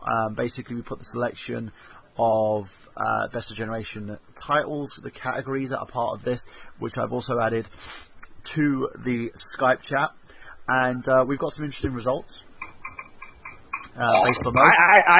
I am very much looking forward to these results because, like I said, I felt that the titles that we picked were pretty accurate as far as, you know. Well, there were a couple of complaints where I'm going to... Oh, I'm sure there was. A few people asked why no JRPGs in the RPG because I'm biased and, you know, I don't play JRPGs. Secondly, we did it's very specific. It's not massively... Don't get me wrong, people. I'm racist against Japanese people. That's why. It's just not very accessible to, you know, is that what you want me to your say? everyday gamer. Well, exactly. Yeah, and basically, Brandon also uses the term choppy pee-pee a lot, so you can tell what one is. I mean, no, like I said, I feel they're great games, but I feel they represent 1% of the game sales market. They're very specific to the taste of the broad strokes, man. I like to paint with broad strokes. I'm sure these games are absolutely fantastic pieces of work that if I devoted to take the time or gave a shit about playing them, I would have, you know, thoroughly enjoy. But again, they represent... We got a lot of issues, including people going, this is AAA hype, which is wrong. I tend to ignore most awards. This is why, because blah, blah, blah. And I did reiterate the same thing. It is the fact of the matter that, you know, this is the reason why. You know, exactly. It's because of all these titles that individual developers are basically allowed to create. Because if it wasn't for these titles selling as many they do and, you know, basically creating the market, there wouldn't be, you know, Japanese RPGs for them to fucking play. So far, you know, people got to realize that just because they like something and they're fucking passionate about it, they might be the only really ones. They might be a very small. Well, it goes back to what you said, Mr. Liggan, which is broad strokes, which is if you're going to talk about games and characters and systems that people love across the board that justify the previous generation, then you can't pick, while they were successful and sold lots of copies, you cannot pick something that's pigeonholed to a very specific taste of an individual. Exactly. And that's what they do. So, you know, and we also go back to Mr. Chris Sanderson and Xander Scully, and Xander said, no Final Fantasy XIV, shame, and we did point out the fact that the reason why it was left off the list was because it is a massive multiplayer online game that has been ported over to the Xbox, to the PlayStation 4, and is also a PC variant, which we were told not. I didn't really count because PC gamings really don't go into PC doesn't go through generations. You know, you can only play this PC game, yes, if you have a certain level of PC, but you know, it doesn't go through generations. This is the best gaming hardware that you can play on your NVIDIA GeForce, you know, whatever fucking graphics processor. So, what I should suggest for the ones that no offense to PC gamers and the PC gaming master race out there. For the ones that haven't been voted on, because we had a lot of people arguing over these titles, and probably one or two commenting. I think we should leave it to our lovely cast of characters here to decide, and I think we will tally up the votes from both Pixels Without Borders and from Happy Console Gamer to decide the best of generation overall. With also our host here as well, just to give it an extra bit of leverage. So, Mr. Brandon Liggan, would you like to run down the list for the best? Should we go each individually, like the best DLC first, and then work our way up? Yeah, I say work our way up, and then let's not bury the lead. Let's do it like a real award show, man. Okay. Work our way from category N all the way to category A, man. End with the A stuff, so we end on a high note, and we end the show with best of generation. I'm going to see if we've got a drum roll sound effect. Yes, that would be perfect, because other than that, I could just and it's, kind of hard and stuff like that. And again, if anybody on the show wants to volunteer and be an awards presenter, obviously just, follow my lead and see how I do it. Yes. This is going to be a performance theater masterclass The right now, presenter folks. 101. What's you tonight by me? Exactly. I'm going to be hosting, presenting, and probably accepting award speeches all in one thing. I'm Eddie Murphying this bitch right now. Right, so basically what we're going to do, let's go for the best of DLC full title first. So, the best of DLC full title we had on the list. Number 1. And the nominees are, for best DLC full title, Far Cry 3 Blood Dragon. Number 2. Castle Crashers. Number 3. Unfinished Swan. Number 4. Walking Dead Season 1 from Telltale. Number 5. Fez. Number 6. And I think this should be the dark horse of the thing. Number 6, Hotline Miami. Number 7. Dying Light. Number 8. American Nightmare. Right, so like I said, I made it very simple for people to vote. Like, just pick, you name your category, the letter, and then what number you choose. It's fucking really simple. There really should be like some sort of online ballot generator. I can only really find those single poll questions, and I don't really feel like typing out. There is. Yeah, I know, really. We kind of, it's kind of my fault that I basically just rolled them out to those 2 specific forums. To do it. And all blame goes to me on that. And actually, technically, all blame goes to me because they really didn't send you the final list of nominees until Friday. Last minute. But for N, we have The Walking Dead gets 1 vote from the Happy Console Gamer Forum. So we'll go. So it's like the Happy Console Gamer Forum winner, the Pixels Without Borders Forum winner, and then our vote. Well, the Pixels Without Borders Forum winner forum was more obsessed with Hello Kitty for some reason. So we'll have to make that irrelevant on that side. So for this asks you, Miguel Leon, in terms of the list, which one would you put as the winner? Hold on, let me find the best DLC full title. SDLC full title. Let me find that list real quick. I'm sorry, I was reading an article on Cracked. Best DLC full title. Okay.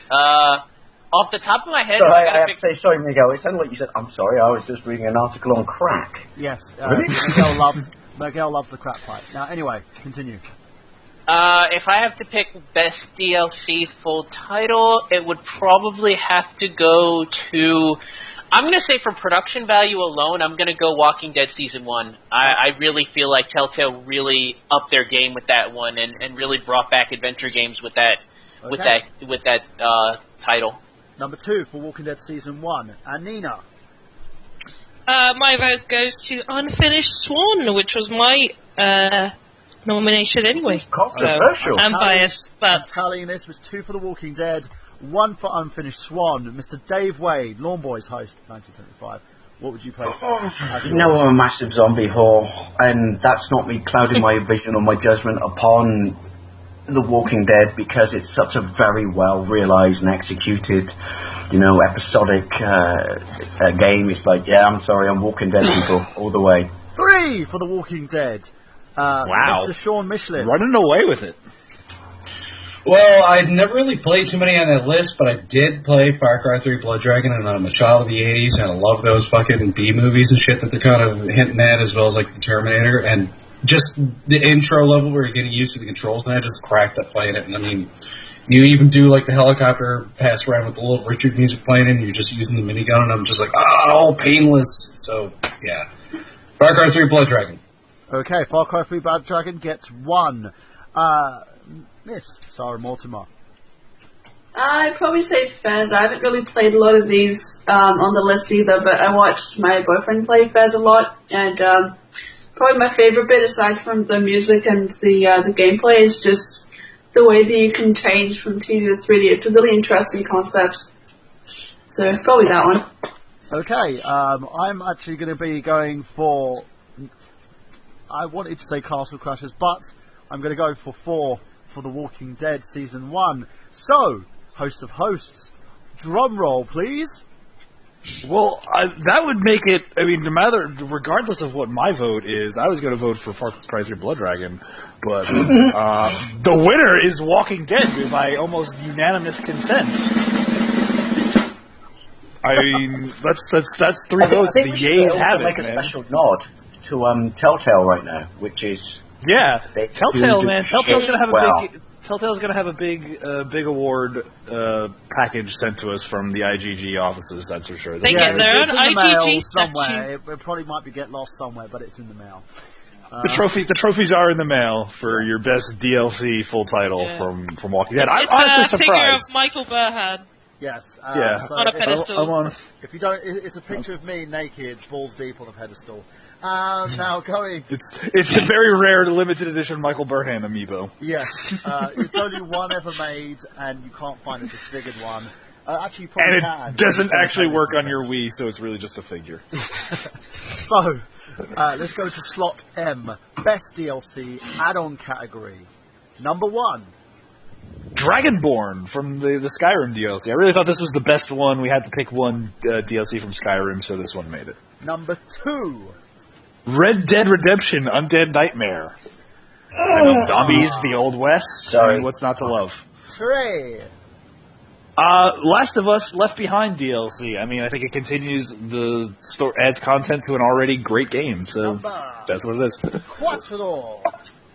Ballad of Gay Tony. I mean, I think this is the quintessential GTA 4 add-on. What more does it really need to say? 5. Minerva's Den, Bioshock 2. I mean, again, so much great DLC comes from the Bioshock franchise. This was probably the best one. Siente. And my vote, and I hope this one wins, so automatically giving it 1, GTA Online.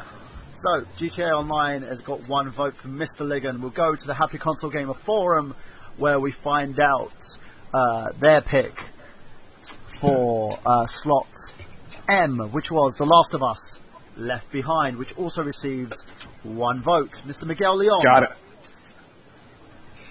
In terms of best DLC add-on, I'm going to go Red Dead Redemption Undead Nightmare just because it's probably the most commercially successful I can think of. I mean, Ballad of Gay Tony was a success, but I know a lot more people who played Red Dead Redemption Undead Nightmare. I've seen that game everywhere, and for that, I'm going to go Undead Nightmare on this one.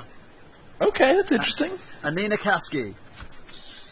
It was hard to choose between Skyrim and Minerva's Den, but my vote goes to Minerva's Den.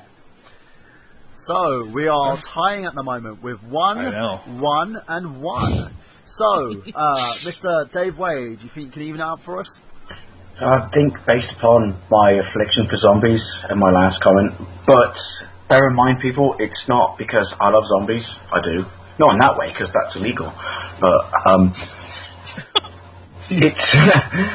I thought Undead Nightmare is hands down one of the greatest, DLC packs ever, and I loved it and enjoyed it. I loved the game, but I preferred Undead Nightmare more to the game because of the whole scarcity of, fucking bullets and shit, and just the fact that you could nick the horses from the 4 fucking horsemen.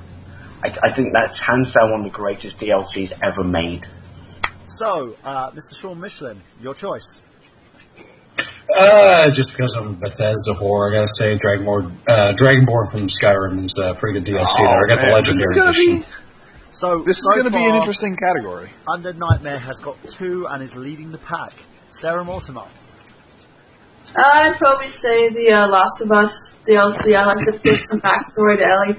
Oh, we've got 2 there. Now, to break this tiebreaker up, I was going to choose GTA Online, and that would have made things a little bit harder. But in terms of Undead Nightmare, in terms of Last of Us Left Behind, in terms of Dragon Ball Skyrim, I'm going to go with Undead Nightmare. So, drum roll, please. I don't know how to play drums, so... Our winner is... There you go. Mr. Host of Hosts. I had myself muted, and I was doing this whole fucking montage thing. Yes. Red Dead Redemption, Undead Nightmare is the winner. I really thought GTA Online would have taken it, man. Yeah, I really I thought love GTA Online, but I had to break the tiebreaker. I guess so. I really did. I mean, Undead Nightmare really did add a whole lot to... I mean, it was really the first DLC pack to come out and get its own standalone release. Yes. Yes, so... good point. Plus, also, let's not forget, people, it's very interesting and fun, ever so slightly wrong. Take a species that's on borderline being extinct, the Sasquatch, and there's a whole side mission where you have to execute every last one of them. Now, let's go to Slot L. Best Wii exclusive. I can imagine this caused a great whining and gnashing of teeth. I actually got to say I'm kind of intrepid now listening to this because obviously, my Wii is still my favourite console. Well, not just because of cough homebrew, but yeah. Go on that again, this will be interesting. Wade. Let us go through our titles for Best Wii U exclusive. Unos. Super Mario Galaxy. I mean, can't go wrong with the fat plumber, right? Dos. Mario Kart. Duh, obvious choice. Tres. I think it was also an obvious choice. No More Heroes. Ooh. Controversial. Cuatro. Yeah, House of Dead Overkill. That's Burhan's choice. He made it on there. Cinco. Mad World. You can't say anything more about that. Sis. Skyward Sword again. Zelda. The big Nintendo franchises all making an appearance. Siente. Xenoblade Chronicles. I think that should appease some of the JRPG folks, right? Ocho. Punch-Out! I mean, the classics. Come on. That's the one thing the Wii will remember is reinventing these classic Nintendo franchises and bringing them into the modern era. I've run out of my Spanish numbers, so I'm just going to say nine! It would be Nueve. It would be Nueve. Nueve! There you go.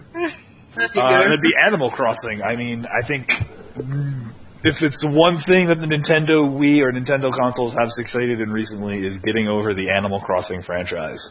Number 10!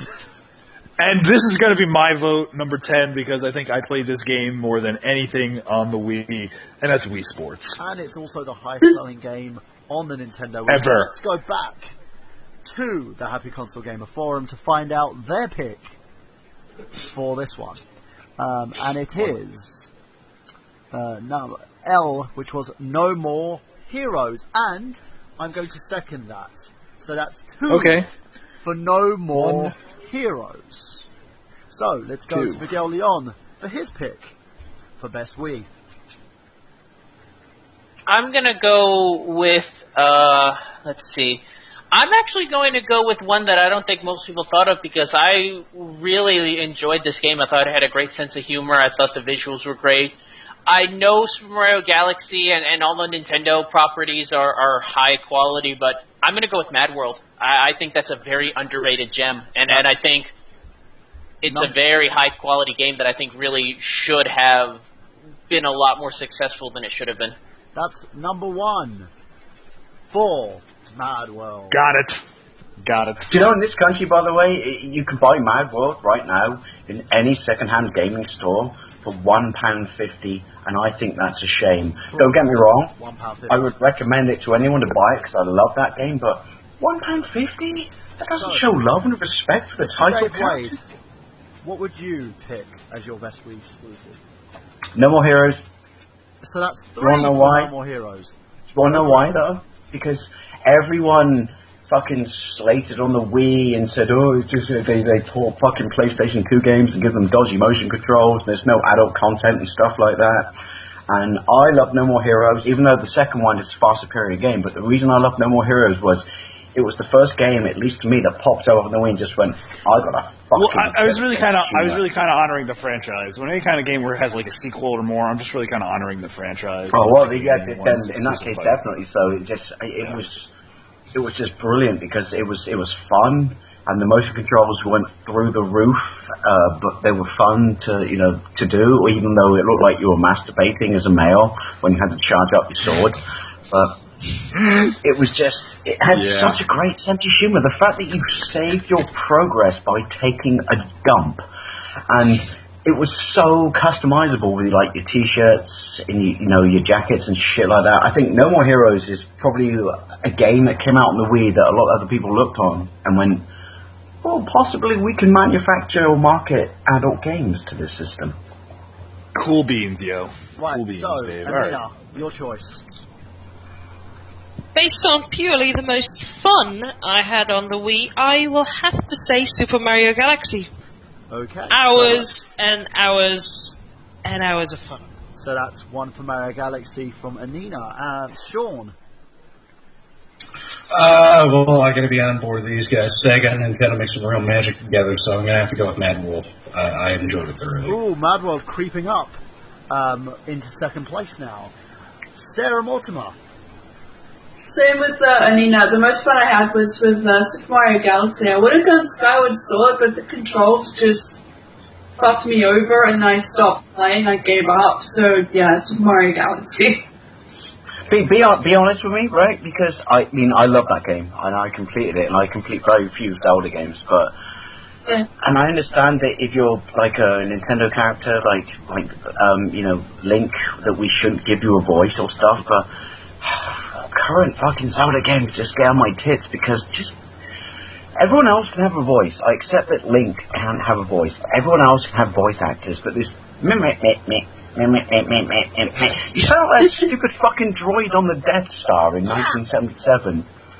Can I just have some fucking voice acting? Because you're reading it at the bottom of the screen, I know, but you're hitting A, and it's like, oh god, you're going to go you sound like the Muppet Show right now. And I'm not at least have them speak Zelda. like Simlish or something like that. Like, Let's break this tiebreaker, guys, for second place and see if we initiate another tiebreaker. Mr. Liggan, you said Wii Sports, is that correct? I voted Wii Sports, so do I have to change my vote? You may need to, because we've got a tiebreaker. Well, no, actually, no, we don't. We don't. We don't. We have a tie. Actually, no, we don't. Place. We have a tie for But we do have place. a winner. We The do have a winner winner, though. is- If everyone... And No More Heroes. With Mario Galaxy and Mad World tying at number 2. We have Wii Sports with 1 vote, and Mad World, of course, with 2 votes. We have our winner, which is... No More Heroes. Congratulations, Suda-san. Your trophy will be in the mail. I'm sure you'll be decorating it with all sorts of knickknacks and tchotchkes. Yes, and it's naked And Mike customizing it. standing there with his scrotum float, so you'll love that. God. I mean, I'm glad we honored Suda's creativity, at least in some way, because I think he's definitely one of the true I geniuses in our art form. I honour him on my toilet when I sit on Yes. the toilet. Now, let's go to K, Best Xbox 360 exclusives. Number 1. All right, this is the big one for me, because I mean I played the Xbox 360. The Xbox 360 was my console. This is my meat and 2 veg. generation. I'm with you on this, Mr. Liggan. This is my meat and 2 veg now. Yeah, exactly. It was the second console that I played apart from the Wii. So number 1, Mr. Liggan. The Gears of War franchise. I mean, that's Microsoft's big gun this go around. So I mean, there you go. Second 2. Number 2.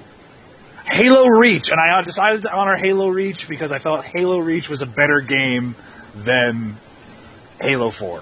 Number 3. No offense. Forza, the Forza series, because again, that's stalwart Microsoft franchises. Number 4. Lost Odyssey, a little interesting choice in there, breaking it up to the monotony of the. Fable was Fable, sir. Yeah. Oh, sorry, Fable. Sorry, Number Fable. 5 is Lost Odyssey. That's sorry, my mistake, because I had my hand over. Number 6. Crackdown.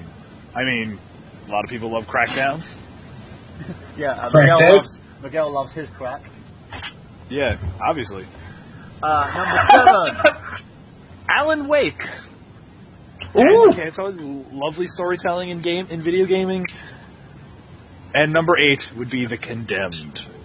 Classic title, didn't feel like it really got enough love on there. So, Number 8. yeah, with The Condemned. Yeah, of course. With the Cold Stone Steve Austin. Yeah. So, let's go to the Happy Console Gamer forums and see their pick. Oh man, I can only imagine what these guys did. I'm probably sure this caused, again, further gnashing of teeth. Okay. And they put Gears of War. So 1 for Gears of War. Let's go to Mr. Miguel Leon. Obviously. Your pick for best Xbox 360 exclusive. I gotta pick the game that pretty much set the stage for the next generation and pretty much put the Xbox 360 on the map, and that's Gears of War. I think time will tell that Gears of War is, like I said, the franchise that really helped Xbox get over on PlayStation. Yeah, it did. It created a whole lot of console sales. I mean, I know people that bought it. I met plenty of people that playing Gears of War. Just yeah. I mean, it created a whole other gaming franchise. Juggernaut. The boring fact is, if you like Gears of War, I feel like Chicken tonight. I feel like I can't vote on this topic because I'm not an Xbox player. Xbox at all. Okay. Xbox. You withdraw. Anina has forfeited her vote on this one. Dave Wade. Forza. Sorry, I'm a petrol. Forza gets one from Dave. Got it. Sean Michelin. Halo Reach. I guess there's a bit of a story behind it, actually. Go for it. Well, I worked in this mineral testing lab where we processed core samples on an evening shift, and of course they stuck the three stoners together on the same crew. And so we'd go smoke a joint, and we'd each sneak in like a piece of equipment there so we could play Halo. Everybody bring their controller, and I bring the VGA cord, somebody bring the 360, somebody bring the 100-foot Ethernet cord. We'd plug the 360 into a monitor and a set of speakers in the office and that, and on slow nights, instead of just sitting around doing nothing, we'd all be playing Halo Reach, getting paid about $13 an hour to do it. By the way, you restore my faith in humanity with that right now. Now, Sarah Mortimer, your pick. I'm gonna have to withdraw from this one as well because I didn't ever own a 360. Okay, so it's Sorry, down guys. to me. I wanna basically say, actually, you know what? I am gonna throw my vote and give it to Alan Wake, because Alan Wake for me was the one game I got my Xbox for. An amazing game, great story. I'm still waiting for the sequel. You fucks, get on it. So the winner, props with 2 votes, is. I was gonna throw my vote for Gears of War. So they did get the 3 to win. So Okay. So Gears of War. No. I know. I'm sorry. I know. Gears of War. Gears of War 1, man. I'm sorry. The meatheads win. yes. Grumbly talking men in steel painted environments always will win out. To be fair though, if I did end up buying a 360, it would not be because of Gears of War. That wasn't actually the one game. It wasn't the game that got me excited for the next generation, even though I give it full credit. Trust me, you'll thank me. No, honestly, the game that I was the most excited for when it was first announced for the 360 was Full Auto. Like when that game was first announced, I was like, "This is going to be the greatest game ever." It's car combat. It's basically, it was one of the launch titles for the. Please help, like Twisted Metal on the original PlayStation. Kinda. It's not arena combat. It's racing. It's like it's basically Forza if you could mount a machine gun onto your car. So kind of like modern downtown America right now, then, yeah. What you're basically saying? Not really. Come on now. We're not. Well, okay. So far, we have for N, Walking Dead, M, Red Dead Undead Nightmare, L, we have the lovely No More Heroes, and we have now for Xbox number K, we have Gears of War. Now we're moving on to J, Best PS3 exclusive. Number which 1. I mean, ironically has 12 nominees. So I mean, that says something a lot. Yeah. That says something about the depth of the PlayStation gaming. Even though it did not technically win the console war this time around as far as unit sales, did have a lot of quality titles. So we feel that they should get mentioned. It's snugly in 3rd place, second only to the Wii, believe it or not. Yeah. No, it did. It did. So, the PlayStation exclusives, number 1. Uncharted. I mean, the Uncharted series was the absolute flagship of the PlayStation 3. I mean, and then it launched another gaming franchise into the stratosphere, so... Very true. Hats off to Naughty Dog. Number 2. Little Big Planet. I think PlayStation might have finally found their mascot, and that's the one thing that they've been struggling so long. I mean, they went through the Crash Bandicoots, they went through the Sly, I think they finally found their mascot in Sackboy. So Little Big Planet gets on that list. Number 3. Last of Us, I mean, come on. I think this game, I would have been hung if this game wasn't on the list, so let's go. Move on to the next one then. Number 4. Gran Turismo. I mean, this is the pinnacle of racing games. You know, I think everything else is just trying to replicate it. Sorry, Brandon, you said Gran Turismo. Yeah, I think Gran Turismo. I think Gran Turismo, is the pinnacle of racing games. Number 5. I really do. Metal Gear Solid 4. Okay. Self-explanatory. Self-explanatory, you know, it's basically... Yeah, right? I don't think I need to do a course and 2 verses on why Metal Gear Solid 4 should be on this list. Yeah, exactly. You don't need to do that. Now, number 6. MotorStorm. Okay, great game. Yeah. A lot of vehicular combat. Sold a lot of units. Killzone is number 7. Yes. Number 8 was Infamous. Correct. Number 9. Number 9 was the great Ni no Kuni. And number 10. Number 10 was probably the most frustrating game in the world, Demon Souls. Number 11. God of War 3. Number 12. And Heavy Rain. I mean, the great storytelling in gaming. I'm going to throw my vote in there now, just to say it's Heavy Rain. I talked Heavy about Rain. this. We did an IGG retrospective on this. I don't need to explain myself. Let's go to the Happy Console Gamer Forum, where they put their pick. And their pick is The Last of Us. Awesome choice by them. Yes. Now, Mr. Miguel Leon, your pick.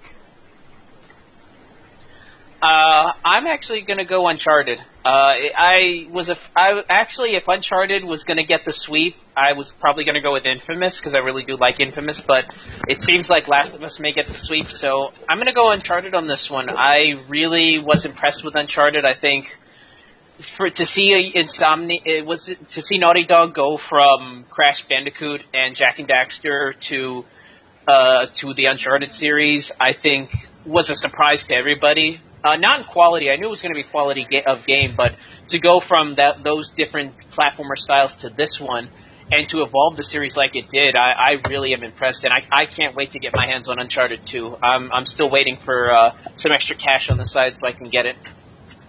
So, that's Miguel for Uncharted. Anina. This was an easy choice. I will say Heavy Rain. That's 2 for Heavy Rain. Lawn Boy, Mr. Dave Wade. See, I'm going to say my thoughts and opinions, but then I'm going to have to abstain from this vote because it's someone who's a massive Metal Gear Solid fan, like his shoes, Metal Gear Solid fan. Original game is still my favourite game ever. And I have played 4 and I completed it, but I don't think I have the right to vote because, you know, my twin brother and my older brother both own PlayStation 3s, but I was the leper of the family, if you will, because I was 360 boy. So I don't, based on the fact that I did actually play entirely and complete one game on the PlayStation 3, I don't think that gives me the right to vote, if that makes sense. But if I could, but I don't want you to count it. It's a fair comp. Yeah, it would have been Metal Gear Solid 4, but I can't base an opinion on the fact that I've only completed one PlayStation 3 game. Okay, that's fine. So, sorry about that, Pete. That was really underwhelming. Duly Dave noted. Wade is abstaining from his vote. So, Sarah Mortimer, your vote, please. I'd have to say Ni no Kuni. I haven't finished it yet, but what I have played is really good, and it's by my favourite 2 studios ever. So, holding It's a standout first title. place currently is Heavy Rains. Mr. Sean Michelin, your vote, please. Just because I'm a Studio Ghibli fan, Ni no Kuni. That's 2 for 2. We currently have a tiebreaker. Mr. Brandon Liggan, it's your choice to break the tie.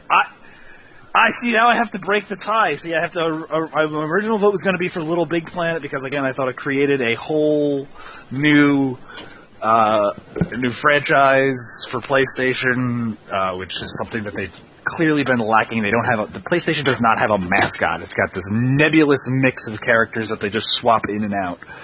No clear defining mascot.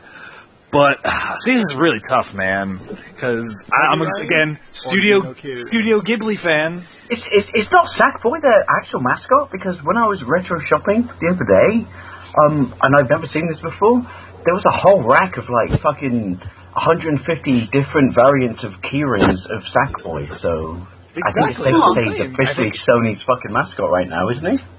Yeah, I mean that's the. And I bought PlayStation's been around 20 years, and they haven't really had a clear mascot. I mean, that was Crash Bandicoot for a little while, but I guess my Chorus and Two Verses on Little Big Planet. But I'm going to inevitably throw my allegiance to the great Studio Ghibli and break the tie and make Ni no Kuni the best PlayStation 3 exclusive. How about that? Surprise! I did not expect that one. That was a twist if I've ever seen one. So, I know, and it's blame because I saw fucking Princess Mononoke at a very young and impressionable PlayStation age. 3 exclusive is Ni no Kuni.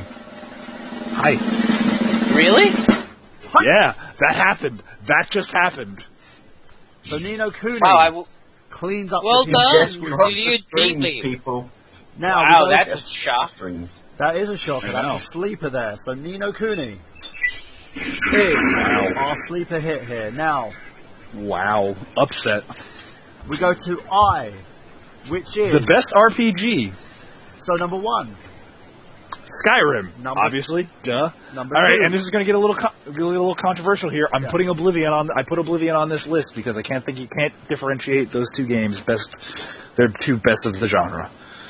Number 3, Dragon Age. Number 4, obvious. Fallout 3. Number 5. Oh yeah. Fallout New Vegas, because I mean you can't have one without the other. Number 6. And here is my vote. I'm throwing it in early. South Park: Stick of Truth. That's my pick for best RPG. Number 7. Diablo 3. I mean, obviously the PC hit makes its way to the console, and it did move a lot of units for that. Throwing my vote in there for Diablo 3. Number 8. Mass Effect, and we're talking about the original first Mass Effect game on the Xbox. That was really a true BioWare kind of RPG. So now let's go to the Happy Console Gamer Forum to see their pick, and their pick is. Oh yeah, I'm sure. This is where there was no Mass Effect. What was that? Mass Effect. Okay. So tying for first at the moment is Stick of Truth, Diablo 3, and Mass Effect. Mr. Miguel Leon, tell us your pick. Best RPG. That's a toss-up, man. I'm either gonna have to go with Skyrim or Mass Effect. You know, for the fact that Mass Effect really screwed over their fans in their third spot, I'm going to go with Skyrim. I think overall Skyrim... Yo, go on, Miguel. Sorry.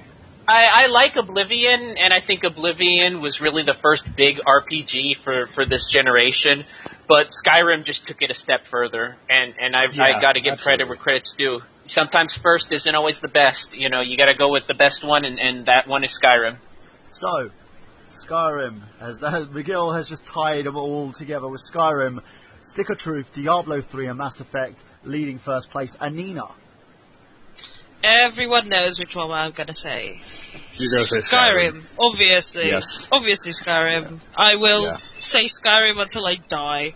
Skyrim until she dies. Now, leading in first, Skyrim, with 2 votes.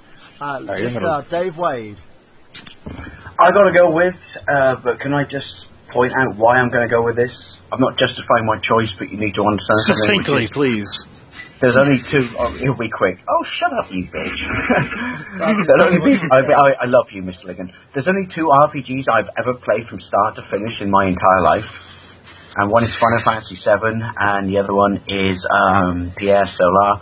And I got to go with Stick of Truth for the simple fact that it was long, one very long episode of South Park that was beyond close to the knuckle and made me laugh and chuckle, and I enjoyed it because of that. But ultimately, I did know I was playing an RPG, and I'm shit at RPGs, but I walked away from that game having complete and just went, yep, stick of truth for me, people. Stick of Leading truth. first place is Stick of Truth and Skyrim. Sean Michelin, your vote, please. I'm playing the fucking game right now. Fallout New Vegas. It was hard for me, though, because I love Fallout 3, but New Vegas got a bit more in depth with the crafting and the alternate ammunitions and things like that, so I gotta go with New Vegas. It's more broken, though. Sarah Mortimer, I'm on PC right now. your vote, please. I think it's a tie between Mass Effect and Dragon Age. We'll have to go with Dragon Age. I know we're going with the first one, but I was really kind of editing the whole series, really. So, I've been with Dragon Age. I like that one better. that's down to myself or Mr. Liggan to break the tie here, so I will rescind Well, I voted Stick of Truth. Yeah, well, I'll rescind my vote from Diablo 3, and I'll Oh, give it... sorry. Mr. Liggan, did you vote Stick of Truth as well? I did too, yeah. Me and you are on that boat. I will vote. My vote will go to Skyrim. So, I think you had to. I think we would get the amount of hate we would get if South Park Stick of Truth won Best RPG. I would love it because I love chaos, but no, we have to choose this. Skyrim was the best RPG of the generation, hands down. Hands down, sir. So congratulations to the team at Bethesda for putting together, again, a great game that people are going to continue to enjoy long after. It's got no male abortion scene in it, so that's not fair. No, it doesn't. So, Skyrim received You the can nod kill and dragons. the naked Michael Burhan statue. Yeah, but you and can't also, support the fetus in a human who's actually male. the one I'm sorry, thing that put me over is that South Park: The Stick of Truth, the UK copy was censored over here, which is You didn't get the full experience. No, they had basically little pictures saying this has been censored, blah blah blah. So, and Skyrim had a huge mod of the Macho Man Randy Savage being a dragon. So that. So what you're saying is he didn't abort the fetus from a male; he brought it back to life. So let's go to H. Best licensed title. Number 1. Yes, best licensed title I think is pretty self-explanatory. I mean, it's a game that uses their license to their fullest extent. So number 1 is Arkham City, or the Arkham games in general. I mean, again, best Batman games ever. Yes. Number 2 is the aforementioned Stick of Truth. Again, felt like you were playing a long episode of South Park. Number 3 was The Wolf Among Us. Took a comic book franchise that not a lot of people were really that familiar with. I wasn't that familiar with, that's for sure, and brought it into the mainstream. And it's so popular, it's created the spin-off Wolf Among Us title in DC Comics. Yeah, absolutely. So, there you go. Number 4, Walking Dead Season 1, obviously. I think this is obvious in here. Number 5, completing the Telltale trifecta, it was Back to the Future. Okay, I don't think anybody has any complaints with that. Nope. Number 6, Marvel vs. Capcom 3. Yep. Number 7 was the Amazing Spider-Man franchise. Yep. Number 8 was the Deadpool game. Yep. Great game, I thought. Number 9 was WWE, which has been consistently producing great games this console generation. And number 10, Injustice: God Among Us. And I really don't know who I'm going to pick on this one, so I'm going to let my 2 cents in, and I'm going to give 1 to Injustice: God Among Us, just because the fact it gave a new spin to an old company in NetherRealm Studios, which under the direction of Warner has done amazing things. And it made DC games relevant again, because again, other than Arkham, the last game that NetherRealm produced was under their old banner when they did the whole Mortal Kombat vs. DC Universe game, which sucked ass. Yes. Talking about redemption, right? Yeah. So now we'll go to the Happy Console Gamer Forum and give their pick, which is Batman Arkham City. Boom. So 1 for Arkham City and 1 for Injustice: Gods Among Us. So, Mr. Miguel Leon, would you like to break the tie? Yes, I'm actually going to go with Arkham City. I think the Arkham Asylum franchise pretty much set a new standard for comic book based movies, similar to how Spider-Man 2 was for the previous generation. It was that first big independent in a sense of it wasn't tying itself to a fighting game franchise. It was its own game, and it just brought a level of quality that I think you're starting to see other comic book games now try to emulate. That whole Arkham Asylum fighting style with the very fluid gameplay. You're starting to see that more in these types of games, and I give credit to Rocksteady. I mean, they just created such a great game. I actually just played the Arkham City demo, and I'm looking forward to that. It's right up there with Uncharted 2 in terms of 2 games I really want to get my hands on. Anina. I'm gonna jump on the DC bandwagon. Arkham City. That's 3. Arkham City currently having a clean sweep. Mr. Dave Wade. I really want to say Back to the Future, just because of my allegiance to Back to the Future. But I'm going to have to say, I'm based purely upon the Wii U version that I actually really, really enjoyed because of the way it implements the gamepad. But best, the way they brought a character to life, on video game. Yeah, I'm Arkham City as well. That's 4 for Arkham City. It's cleaning up. Sean Michelin. I'm going to actually go against the grain here and say South Park Stick of Truth, because Obsidian is fucking awesome. And, it made me laugh, though. I mean, was it Mr. Gimp or something like that? Well, the fellow in the leather, when you can summon him and he just shoves somebody up their butt? You could, and also at one point in time, you could summon him inside of his own asshole. Oh, dude, what's his name? Mr. Slave, yeah. Yeah, no, you're fine. Mr. Slave, that's his name, yeah. Yeah, in part of the game, you could play as you could summon Mr. Slave, but there also is part of a level in the game where you're inside Mr. Slave's asshole. So if you wait and use your summon at the right time, you could summon Mr. Slave inside Mr. Slave's asshole.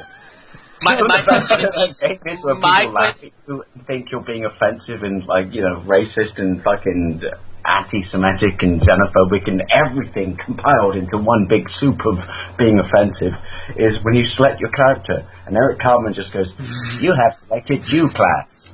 I guess you don't want to be my friend. Well, 1 second, Miguel. Go for it. I was going to say, my question is, when you play when you're inside Mr. Slave, do you actually run into Lely Winks, the gerbil? There's any number of things you see while and you're Paris inside Hilton. Mr. Slave's asshole. Yeah, I was going to make the Paris Hilton joke, yeah. Now, great. going on for Sarah Mortimer. Your choice, please. Well, I have to say Back to the Future. I loved it so much. So, we've got 1 for Back to the Future, and Mr. Ligon, your choice, please. By the way, I didn't vote for it, but I just let it back. Sarah, thank you. I mean, I think I'll just make it a clean sweep and make it a nice even 5 and make the winner the Arkham City games, the Arkham Asylum franchise. Again, for making great Batman games. That's 5 votes. They have it. Yes. And... Do we even? Yeah. So, Arkham City, you are the winner. Congratulations, Rocksteady. You are the winner.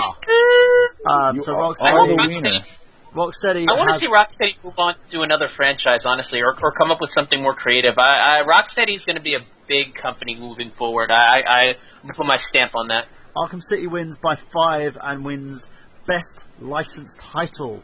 Now we move on to Best Action Adventure. Really quickly, saying what Miguel just said.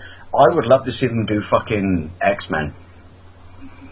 Superman. Sorry, people. Staying in the same DC vein, trying to see make a good Superman game finally. So let's go to G. Best action adventure non-open world title. Right. I think I had to designate because I think action adventure games have really gone in 2 ways now. There's action adventure games that let you do anything you want at any point in time, and then there's traditional ones that stick to a more linear storyline. Instead of trying to pick amongst those which is better, you got to break it up into 2 categories. So there we are. So let's go from number 1, Uncharted. I think, obviously, doesn't really have to, nothing needs to be more said about that. Number 2 is God of War 3. Number 3 is Bayonetta. Number 4 is the Devil May Cry series. Number 5 is Resident Evil. Number 6 is the recent Tomb Raider reboot. It's been a spectacular game. Number 7 is Skylanders. Obviously can't, argue against the creative force that has been Skylanders, or the sales force that is Skylanders. Dark Souls, number 9. Castlevania, Lord of Sorrow, Lord of Sorrow 1. And Disney Infinity. You mean Lord of Shadows?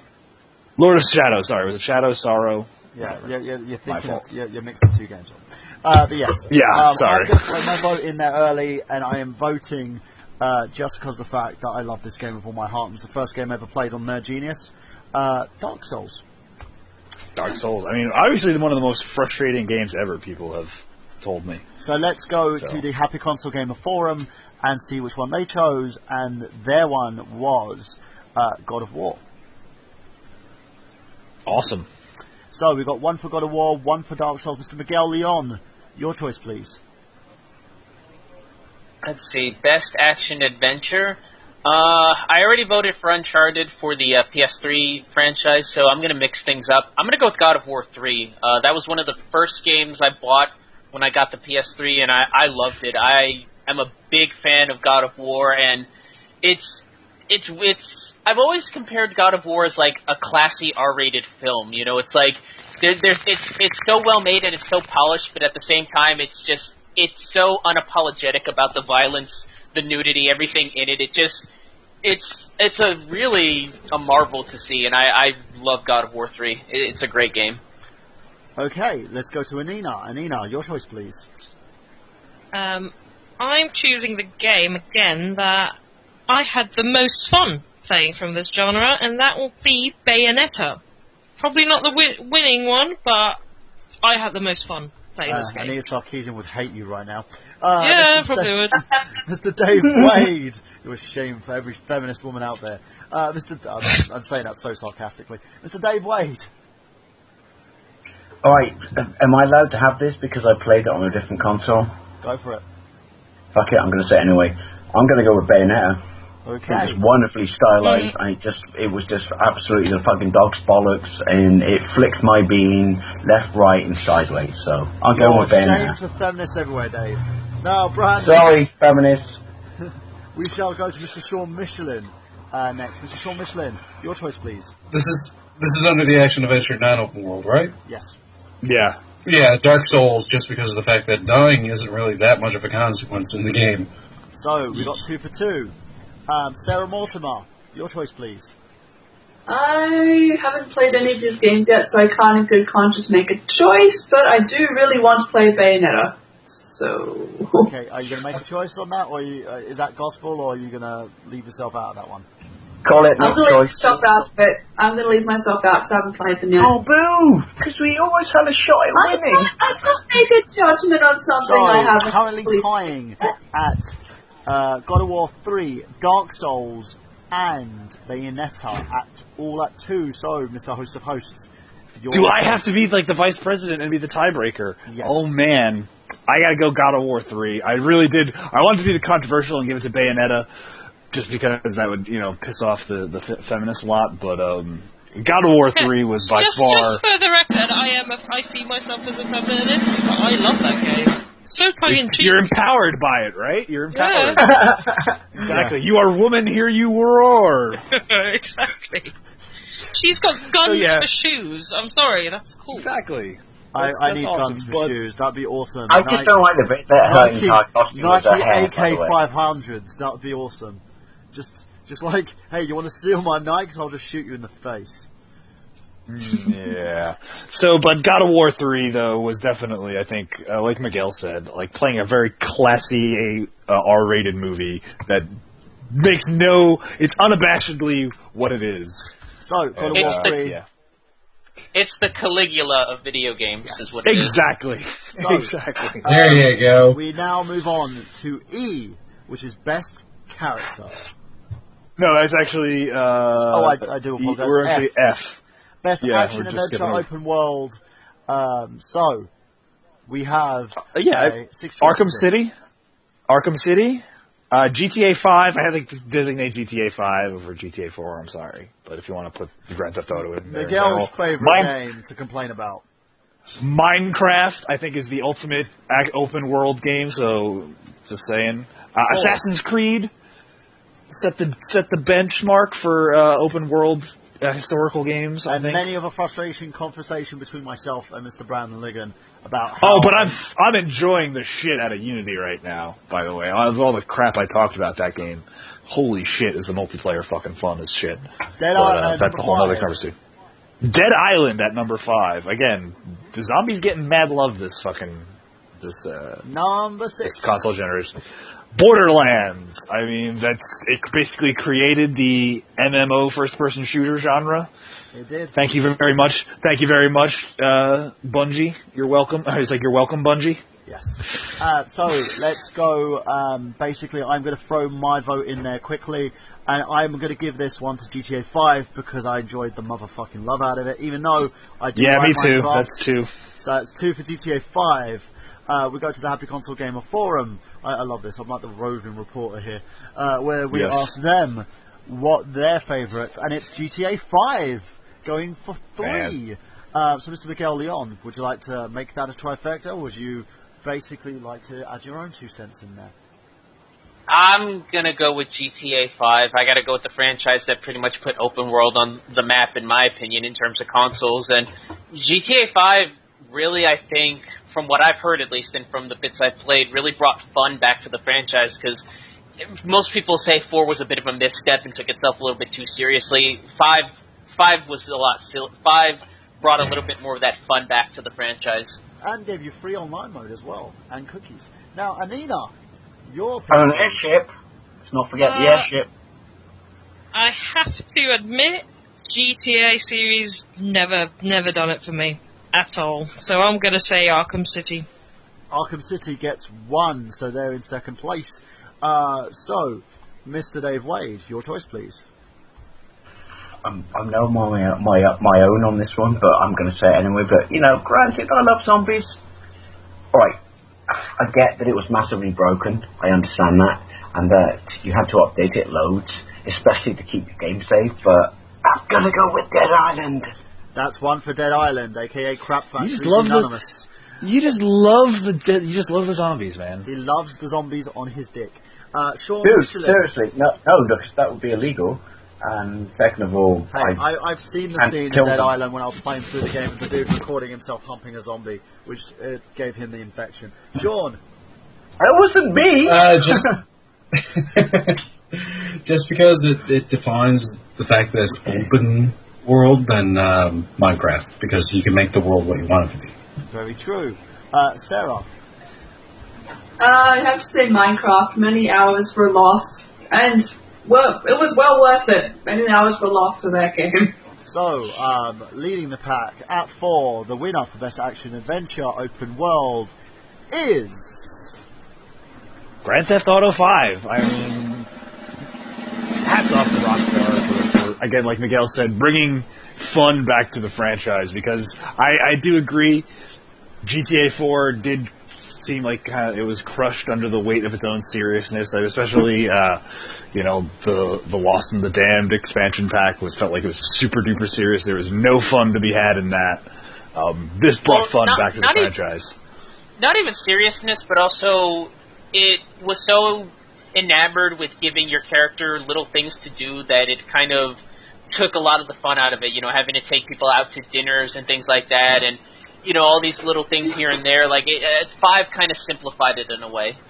Okay, so you didn't have to worry about relationships or anything like that. You could just literally let's move on to our best character, which is E. We've only got a few more to go, guys. So this is the last 4 categories. So E. Yeah, we're getting into the big 4 right now. We go with best character because I went with best new character to the franchise. I know there was a lot of people saying Master Chief should have been on there, but Master Chief was really introduced in the last console generation. I'm going in for somebody new that, burgeoning onto the scene now. Yes, exactly. So, number 1 is Ezio Auditore de Firenze, who I thought was become now synonymous with the Assassin's Creed genre game series. You got 3 whole games with that character. Man, that sounds so sexy, Brandon. He did. I do. I try and anytime there's a ethnic accent, I try and accentually pronounce it as I was talking the language myself, and be incredibly patronizing. Number 2.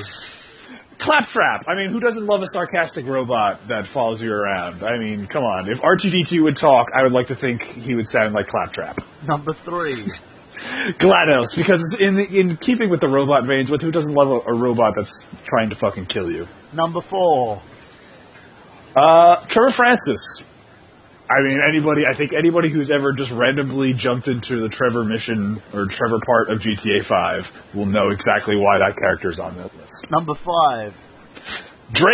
Nathan Drake from Uncharted, again, who's become somewhat the PlayStation mascot, potentially. Number 6. Wheatley from the Portal franchise. I mean, excellently voiced by Mr. The great and ever so talented. Oh fuck, what's his last name? Merchant. Stephen Merchant. There you go. There you go. Yes, thank you very much. Andrew Ryan, the bad guy from the BioShock series, checks in at number 7. Keeping the getting ahead of us. Ellie from The Last of Us. Felt like she got a good nomination in there. Number 9, and I know this was a great arguing on the show, was The Elusive Man. I stuck it out because I felt Martin Sheen's voice acting was fucking second to none. Number 10, Chaos. Chaos? I don't remember. Skylanders. The reason why I got him shoehorned in here, because he's a hilarious character, and he is one of the reasons why Skylander channels are so popular. Okay, there you go. That's why I didn't know who that was. Number 11 was Captain Price, who was by far one of the more entertaining people that you met in the Call of Duty franchise. I think a lot of people liked it, just everything about the character. Marcus Phoenix is number 12 because again it created a new gaming mascot for the Microsoft juggernaut. And number 13 is another thing Burhan got shoehorned in here. Isaac Washington from the House of Dead Overkill series. And guys, can I the whole reason behind that one is because he said and I quote verbatim on this, "I'm going to rip his motherfucking balls off."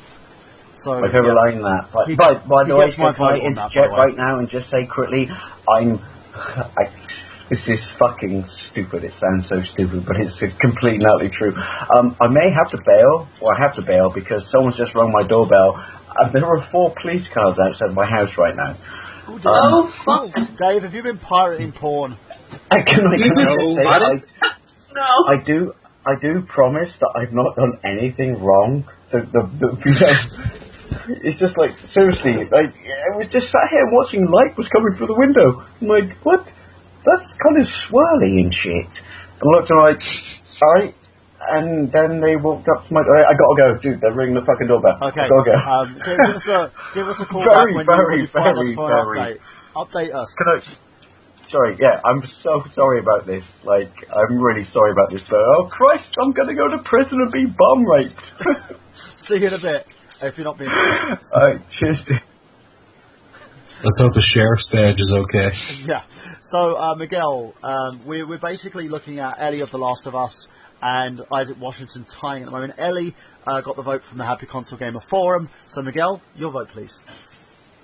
I gotta go Drake. I really think they latched onto a character that's just so marketable and so likable. I'm dying to see them make the Uncharted movie. It would be a crime if they didn't get Nathan Fillion to do it, but, it's just wishful thinking. But I gotta go Drake on this one. So, Anina, your choice. I love a good villain, and I have to say Andrew Ryan.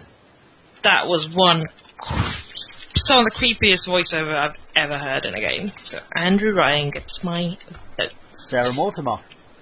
I have to say Wheatley is probably one of the funniest characters I've ever seen, heard, played, anything. Mr. Sean Michelin, would you like to break any of the ties here, or would you like to... Yeah, just because he's got one hell of a fucking set of facial hair, Captain Price. Oh man, we're gonna have 11 different fucking... We're gonna each Brandon's gonna have a different... It's up to you to break the tie. Only you can break the tie. Jesus, because I was going to totally vote for Claptrap, because there's nothing more that I love. And I barely even played the Borderlands games, but I just loved his little bit in Telltale's Poker Night at the Armory, too. But, geez, Is that the one with the Poker Night, a bunch of different characters in? Where they just give... with Andrew Ryan. Yeah, because Brock Sampson's in it. Isaac Washington, Captain Price, or Nathan Drake, or Wheatley. Yeah, all right. Just so robots get some love, I'm gonna make Wheatley the winner. So just because I love Stephen Merchant's voiceover work. I mean, it made a great Portal 2 game even better hearing him in it. So Wheatley's the winner for best character. So Wheatley gets even though I wanted best character. Even though I wanted GLaDOS. Now we move on to D, best FPS. Yes, and this is going to be, a tough one to pick because it's going to be a lot of hard choices in this one. But number one, Far Cry 3. I mean, outdoor stuff is awesome. That's all I'm going to say. Number two, the Call of Duty franchise. Again, can't have this category without it. Call of Duty. Number two, again, I love this game so much. It gets so much love from me. Halo Reach. Fantastic game. BioShock for adding something completely different to the first-person shooter genre. Obviously, yeah. And this next one gets on here too. That's the pick from basically the Happy Console Gamer forums as well. So continue. They get BioShock. All right. Yep. So this other game gets on here too for adding something different to a tried and true genre. It's Borderlands for adding for bringing MMOs and first-person shooters together and creating one happy, joyous family. And a rich franchise. I got a quick question. I just want to throw that out there to everybody. Is BioShock 2 worse than BioShock? Because I'm just looking on GameStop, and BioShock 2 is like half the price of the first BioShock. So no, I think I'm just thinking based on longevity. I think BioShock 1 is kind of the standard bearer. The reason BioShock 2, it has a story, but specifically the story isn't the same as the first, if that makes sense. It doesn't make much of an impact. I adored both. Yeah. I think BioShock 2 is a great sequel.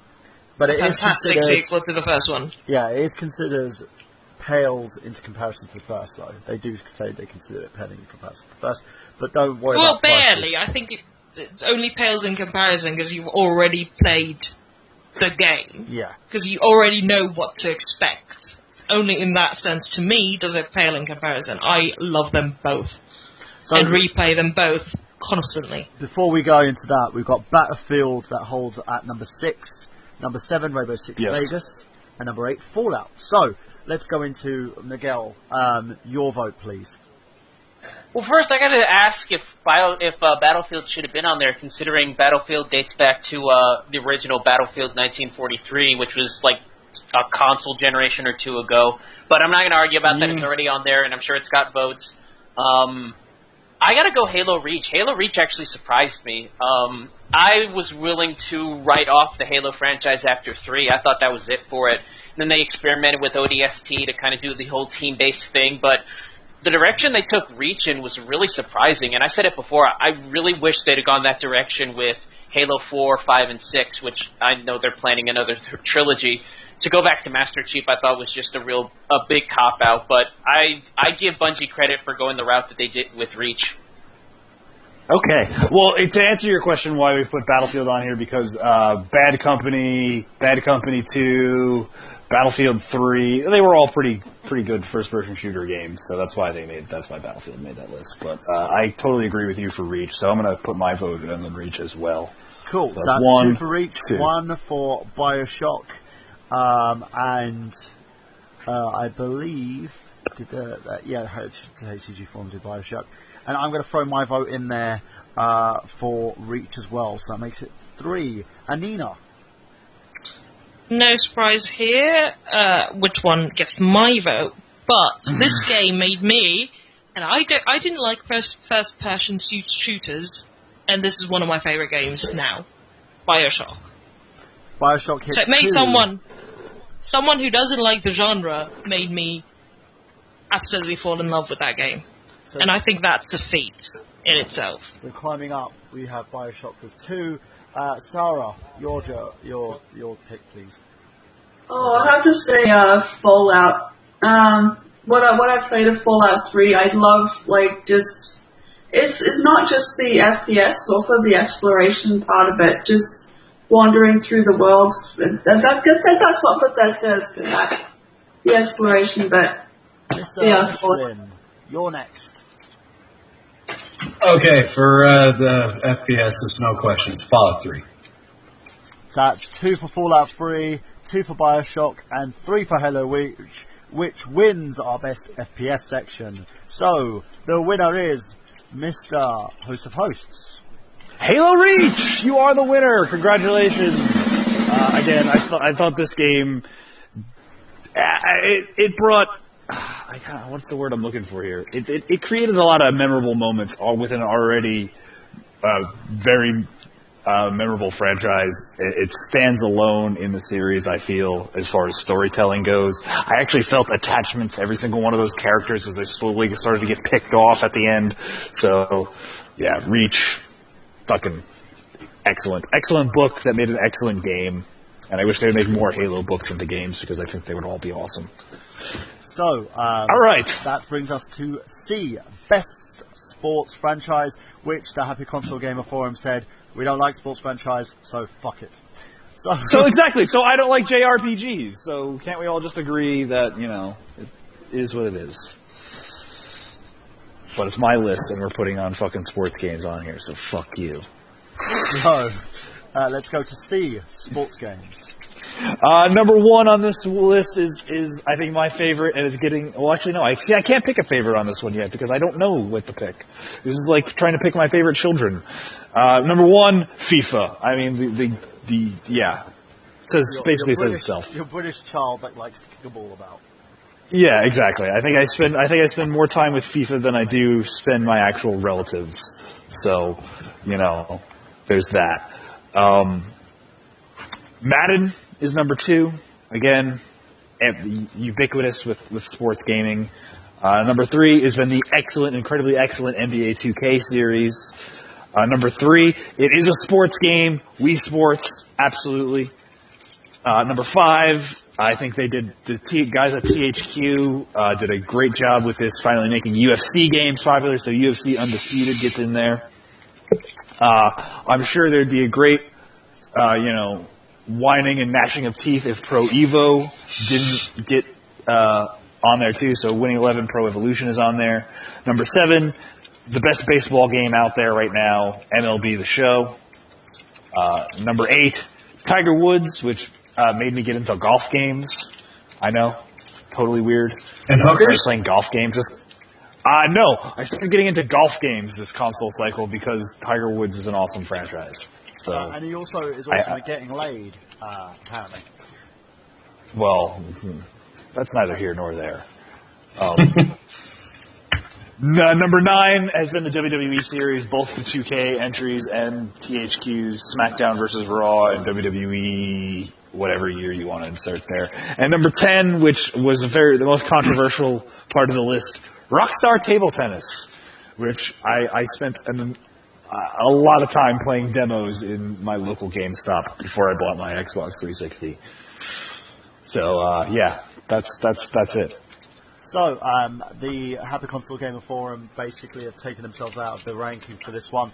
I'm going to go throw my vote in for WWE. I'm a huge Madden fan, but I have played the WWE franchise from start to finish. I'm still playing it. We're going to be doing a review on that this coming week, should I say. So, I'm putting my vote in for that. So, Mr. Miguel Leon, your vote, please. I'm kind of trying to multitask. What was the Sports. You got FIFA, you got Madden, NBA 2K4, Wii Sports, UFC Undisputed, Pro Evo, MLB, Tiger Woods, WWE, and Rockstar Table Tennis.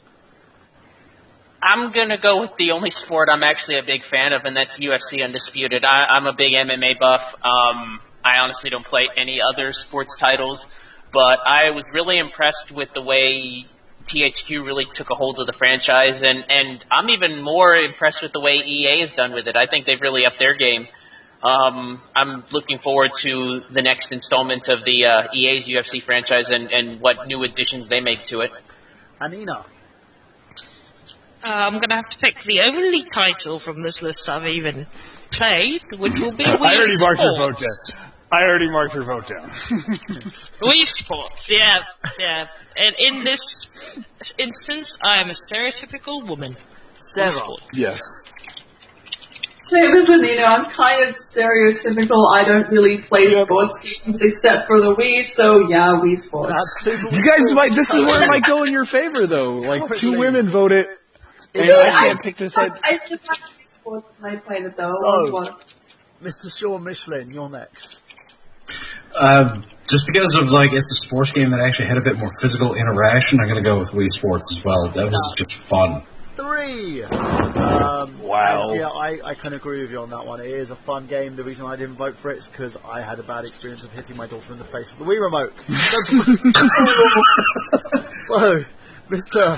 Liggan, Mr. Host, your choice, please. I mean, it doesn't really matter what I vote for, but I was going to vote for any one of my favorite sports games, which I can't choose. I still can't honestly choose, but the winner of this is Wii Sports for best sports franchise. Yes, it Another is. upset because the ladies stick together. The ladies and We Sean. kid. The And ladies. Sean Wii tennis stick together. is loads of fun. So, yeah. It is. It really is. So, Wii Sports gets C. Now, we go to the final 2. The first, basically, being one that was voted for on the Happy Console Gamer forum only, and then the last one voted on Happy Console Gamer and Pixels Without Borders. So, Mr. Liggan, your choice. Can you take us through this one, please? So, all right, this is best new franchise in IP, which is I think really self-explanatory, really, a franchise that has made its debut on this current generation of consoles and has stood above the rest as far as content, and has become second to none. And again, launching new gaming franchises. So, number 1. Assassin's Creed. I think we could all agree with that. That's now become a staple of our gaming life. It has. And Number 2, Gears of War. Because again, Microsoft now has another big, muscly, gun-wielding mascot. Why not? They actually even stated that they've bought the rights to now so that they can continue it. Number 3. Oh yeah. Whoa. Borderlands. What did Mike? Wait. Well, hold on. What did Microsoft just buy? Gears of War. Microsoft. Oh, the Gears of War Microsoft franchise. All right. Number Hey, man, 4. they're gonna own it. They're gonna keep it in house as opposed to letting somebody else, work with it. Number 4, Mass Effect. Or number 3. Sorry, number 3 was Borderlands. Number 4 was Mass Effect. Number 5. Portal. I think Portal has been, it deserves to be on this list. It had a great, entries into it. Number 6, Dead Rising. Because zombies get some love. If Dave were here, we knew what Dave would vote for. Yes, he'd probably put his cock on. Number 7. Uncharted, because again, created a mascot for the PlayStation and Sony to Latch sell. to. Number Latch to. BioShock, for all the reasons obviously we've listed above. Number 9 has been the Lego franchise, which has been, I think, the breakout surprise of this console cycle, because who would have thought way back when that we would have been playing Lego games? Number 10. Skylanders, because Michael kids Burhan. love them. Michael Burhan's show. We have to put it on here. I put Dark Souls and Demon Souls because I didn't really know what to call the franchise. It's not like it's based off anything, so the Souls franchise. And number 12, a franchise basically that Suda51 is interested in bringing back, and is an incredible franchise in its own right, and that is... No More Heroes, 1 and 2. So, there you go. I'm putting my vote in there early, and I'm giving it to No More Heroes. All right. Let's go to the Happy Console Gamer Forum, where their vote is on Assassin's Creed. I'm going to signify that because I think this was the best, the most fun I had in a new IP. The Gears of War was great. I enjoyed Gears of War, but I have more fun playing Assassin's Creed than... 2 for Assassin's Creed. Mr. Miguel Leon, your pick, please. In terms of new franchises, I gotta go with a franchise, honestly, that I was surprised this became really the lead franchise for this console. I'm going to go with Uncharted. I honestly, if you'd have asked me which franchise was going to lead it, I would have gone with Little Big Planet, but really Uncharted's kind of become the face of the console, so I'm going to go with Uncharted on that one. Anina. Take 2 guesses. Of course it's Bioshock. So one for Bioshock. So now we have 3 tying for second place with No More Heroes, Bioshock and Uncharted. Sarah, can you break the tie? No, because I'm picking Mass Effect. So we have now 4 tying for second place as Assassin's Creed leads in with 2. So Mr. Sean Michelin, your choice please. I'm on board here with Sarah, and I'm going to say Mass Effect. So I'll need to break the tie here, and I will be going with Assassin's Creed. So Assassin's Creed wins. Just due to the fact that I haven't played Mass Effect. I played the Assassin's Creed franchise. So the winner is overall with 3 votes. 3 votes carry it, man. I think it's great. I think the Assassin's Creed franchise has awakened something I didn't know I ever wanted to do, which is explore cities of the past and kill people in them. Yes. So and it's now become one of my favorite hobbies of all time. Assassin's Creed wins out. So, before we hit to the last and final, which is our Best of Generation Awards, our winners list Let's sum it up. N, Walking Dead. M, Red Dead Undead Nightmare. L, No More Heroes. K, Gears of War. J, Ni no Kuni. I, Skyrim. H, Arkham City. G, God of War 3. F, GTA 5, which got some love here. E, Wheatley. D, Halo Reach. C, Wii Sports. And B, Assassin's Creed. Now, this is going to be playing a little bit differently here because we have 2 different forums who have voted for the Best of Generation Awards, including the Pistols Without Borders forum and the very, very lovely forum, the Happy Console Gamer forum. So, Mr. Liggan, take us through our best. So, alright, this is the Best of Generation. This is obviously the marquee event. This is the one everybody wants to win. I picked out games. Like, I don't know there's a lot of series on here, but I stuck to a lot of signature games. So there's going to be Uncharted 2 specifically is on there. That's number 4 of your list of choices. So number 1, Fallout 3. We thought Fallout 3 stood alone of the Fallout franchises. There was much gnashing of teeth behind this. That currently stands at 2 votes from the Pixels Without Borders forum. So I'm going to pop 2 votes onto Fallout 3. Okay, so that's 2 votes on the Fallout 3. Borderlands was number 2 on there. GTA 5, which gets my vote for there because I thought this was obviously the best of the generation as far as games I had the most fun with. Number 4 is Uncharted 2. Number 5 has been Season 1 of The Walking Dead, which brought back adventure storytime gaming. So that's, hats off to them for that.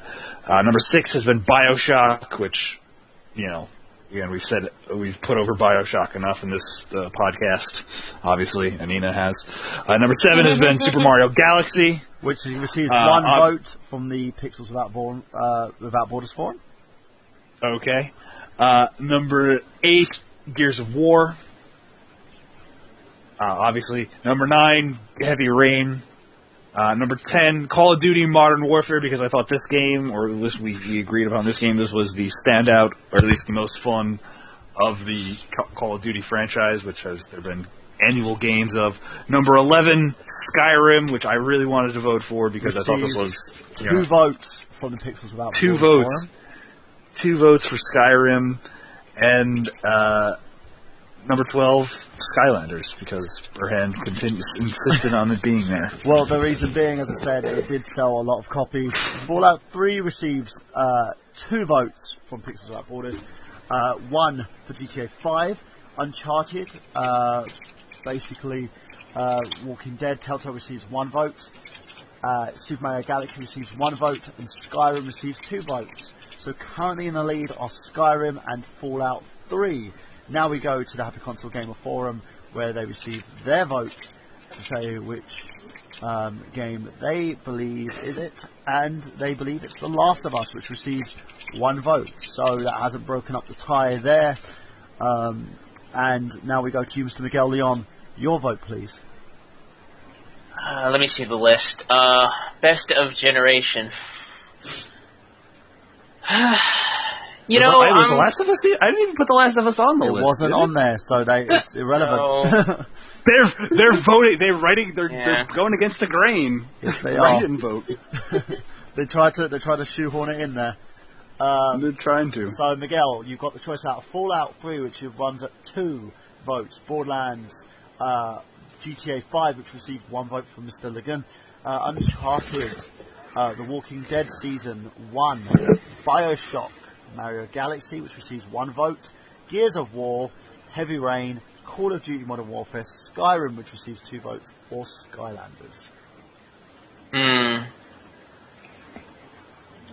You know what? In terms of a game that really set the stage in terms of the next generation, I'm going to have to go Gears of War. I mean, it was the first game that people saw that really showed the difference between the PS2 generation and what would be the Xbox 360 generation.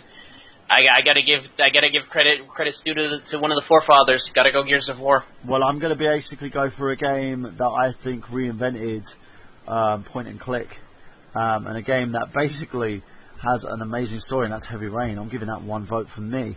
Now, Anina, your choice, please. Hard choice, but I will give my vote to Heavy Rain. Ooh, I was going to say Bioshock, but Heavy Rain gets 2 votes. Heavy Rain. I have to admit, Heavy Rain was more innovative and, more challenging. So, we currently tie the lead at Fallout 3, Skyrim, and Heavy Rain at 2 votes. Ooh, it's either the cold or the fact that I'm actually shuddering here because of the fact that this is getting quite tense. Sarah Mortimer, your pick, please. I'm gonna be a rebel and pick Super Mario Galaxy. Super Mario Galaxy now makes its way to the lead at 2 Oh, votes, yay! tying with Fallout 3, with Skyrim, Heavy Rain. We now have 4 different titles in the lead. Mr. Sean Michelin, your choice, please. Oh, yeah. Well, just because I got well over 2,000 hours logged into the game, Fallout 3. Fallout 3 is now in the lead with 3 votes. I gotta play this game eventually, man. Our winner It'll swallow up your life. of Generation is... Fallout 3. Wow, democracy wins, folks. Democracy wins. I mean, like I said, I loved Fallout. I think I had enormous amounts of fun popping people's heads off with headshots. I mean, Bloody Vesperk. Oh my god, such a great game. I was playing it.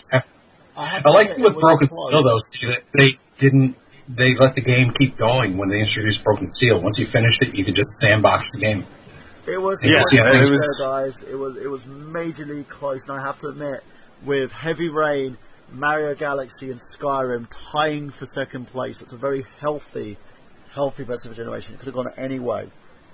Yeah, I think all of these games that were on this list, with the exception, I think, of Skylanders, because I think it's for kids, and I'm an adult elitist. I think all of these games obviously represent the best of the console generation, and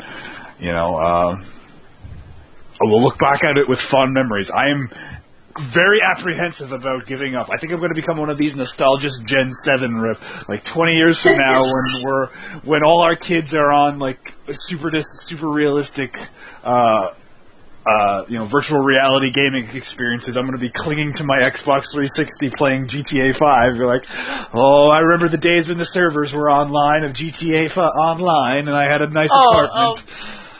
But Brandon, if the merchandising machine of today has taught us is that they're just going to keep re-releasing this game over and over again. You'll be playing a 6th iteration of GTA 5. Don't worry, it'll be a part of the GTA. I remember when it had pixelated PlayStation graphics. He'll look at it fondly like it looks like the NES. So yeah, Exactly. You'll be playing the remastered version of GTA 5 on their anthology series when it comes out in like 2024. So, ladies and gentlemen, our categories as follows. We have 4, and we'll reiterate them for you guys. The best DLC goes to none other than The Walking Dead. The best DLC add-on goes to Red Dead Undead Nightmare. The best Wii exclusive goes to No More Heroes. The best Xbox 360 exclusive goes to Gears of War. The best PS3 exclusive goes to Ni no Kuni, so some love for the Japanese there. The best RPG goes to Skyrim. The best licensed title goes to Arkham City. The best action-adventure non-open world goes to God of War 3. The best action-adventure open world goes to GTA 5. The best character goes to Wheatley.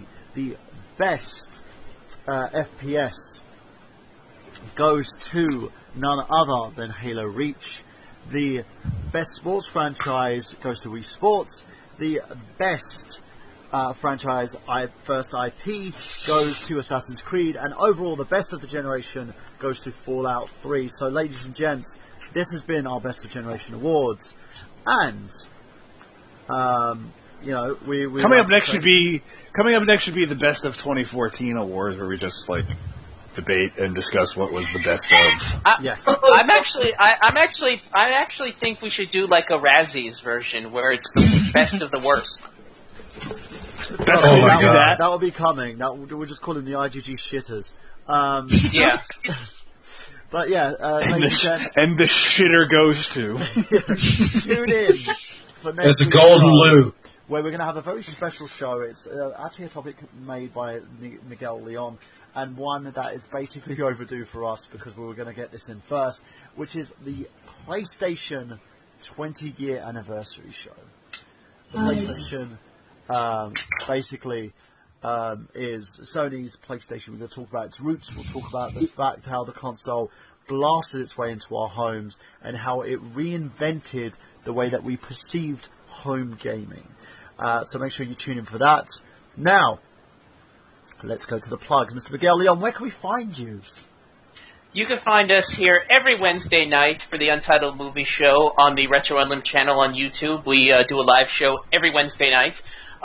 This coming Wednesday, at the behest of Dave Wade, and I suggested it, we're going to be doing a Matrix retrospective. We're going to be looking at the Matrix trilogy movies as well as their ancillary titles like The Animatrix and Enter the Matrix. And we're also going to be having a special guest on there. I've reached out to this guy. He's done several shows with us in the past. Dak Xavier Josiah of the Anime Comics Movies and Games Forum. He said he'd like to be a part of it. So we'll be discussing the Matrix franchise with him. And I also want to make an announcement. January 7th is going to be our 1-year anniversary show. We've been here with Retro Unlim for 1 whole year, the longest running original series for Retro Unlim. I'm going to be saying that till the anniversary comes up. And so we're going to be celebrating with that. I'm still trying to figure out what franchise I want to talk about or what director or what we do in general. We might do like a roundup of 2014, but who knows. Yeah, so and as check with others that. are on sparingly, Miguel has been very, very consistent, even when he's been away. Yeah, 52 episodes, I believe. At least it should be 52 if we went 52 whole weeks, Yes, but we my have. math might be weird. We have been on 52 episodes, and, as we move in to the future of the Retro Unlim Network, this will still be probably the cornerstone of this network as well. That makes me feel awesome. So yeah. Shit. Cornerstone and don't- shit. I like it. So, Anina, what about you? Oh wait, I still got to get the Twitter handle out. Yeah, go for it. Twitter.com/unmovieshow. Friend us on there, like us on there, whatever you guys do on there on Twitter. Keep up with the show, any developments or any reposts we put on there. So Twitter.com/unmovieshow. And we'll make sure we put up a Facebook page eventually as well, guys. So make sure you stay tuned to that and go to nerdgenius.com for that and other shows that we have. Anina, your choice, please. Well, I'm going to keep it on your choice. Your plugs, please. I've been saying that all night. My head is going to fry. It's like 5 a.m. here. Yeah, I'm feeling it too. You can find me on Anina Khaski at Anina Khaski, ANNINA KASKI. on Twitter and Facebook. And yeah, I do a lot of things. I do this podcast, do some acting, doing some writing. Everything's up in the air at the moment, but follow me on Twitter and you'll soon find out what the next thing I am doing. Yes, but make sure that you don't follow her on Twitter for anything rude and lewd and crude, because she only does that when the moon is full and when the darkest nights. Yes, and she's also a Green Lantern, apparently. And Sarah Mortimer, where can we find you? Let's see, I don't know what my practice settings are, but you can find me on Tumblr, on Saraya, SARAEA.tumblr.com. I also have my website, just Sarah Mortimer, S-A-R-A, no H, sarahmortimer.com for if you want to see any of my art stuff. Other than that, I'm trying to line up some conventions for next year in Vancouver, but haven't really heard anything back yet, so I'll update you guys on that if possible. And Mr. Sean Michelin, where can we find you? Pretty much for my Twitter, my YouTube, my Instagram, it's all under Dietless79, DAIATLUS 79, just some obscure transformer. But yeah, the channel's just been on a hiatus while I've been tweaking all the stuff. They're actually going to go and get some carpentry equipment on that there to finish everything up and do the wiring harness. And the channel's going to be my channel is going to be active again. But I pop up in here from time to time, and yeah, my life's an open book. You can even find me on Facebook if you like. I want to give a special thanks to Pixels Without forums. Pixels Without Borders forums. You can go to Facebook.com/groups/Pixels Without Borders. And if you want to go to the Happy Console Gamer forum, it's Facebook.com/groups/Happy Console Gamer. And you could also visit Johnny's YouTube page at YouTube.com/Happy Console Gamer. They've been a great big help for helping us choose our Best of Generation awards and nearly tipped the scales in favours. So, going on from that, you can go to my YouTube channel, youtube.com/TheNerdGenius, nerdgenius.com of course as well. I will have a new review coming tomorrow, and we'll be working next week on the review for WWE 2K15. Silent Hill Genesis is coming, guys. We're going to be working on that Indiegogo. We're going to be doing it in the next couple of days. And I've got a couple of movies coming out, more stuff you want to play that stayed updated with me. Facebook.com/Michael Burhan will tell you everything about me. So, Mr. Liggan. We should give Mr. Wade a shout out as well. Yes, Dave Wade. YouTube.com/LawnBoysPost 1975. So hit him up there and check out his stuff. He does loads of cool videos. Yes, and sexy biscuits. Brandon, take us away. Alright, so if you enjoyed me listening and talking to stuff about things and all sorts of that garbage, you can listen to me talk about wrestling on this Vine network every Friday. We do the Slamcast. It's fun. You should enjoy it. You can find me on the Twitter, ABrandonAllHope. Just type me into the Google machine and you'll find me. I'm the only one on there. Did you just call it the Twitter? How old are you? The Twitter and the Google machine, I call it. Yes, I am a 87-year-old man. Nice lady! With the Lyson and the Glavin. Jesus.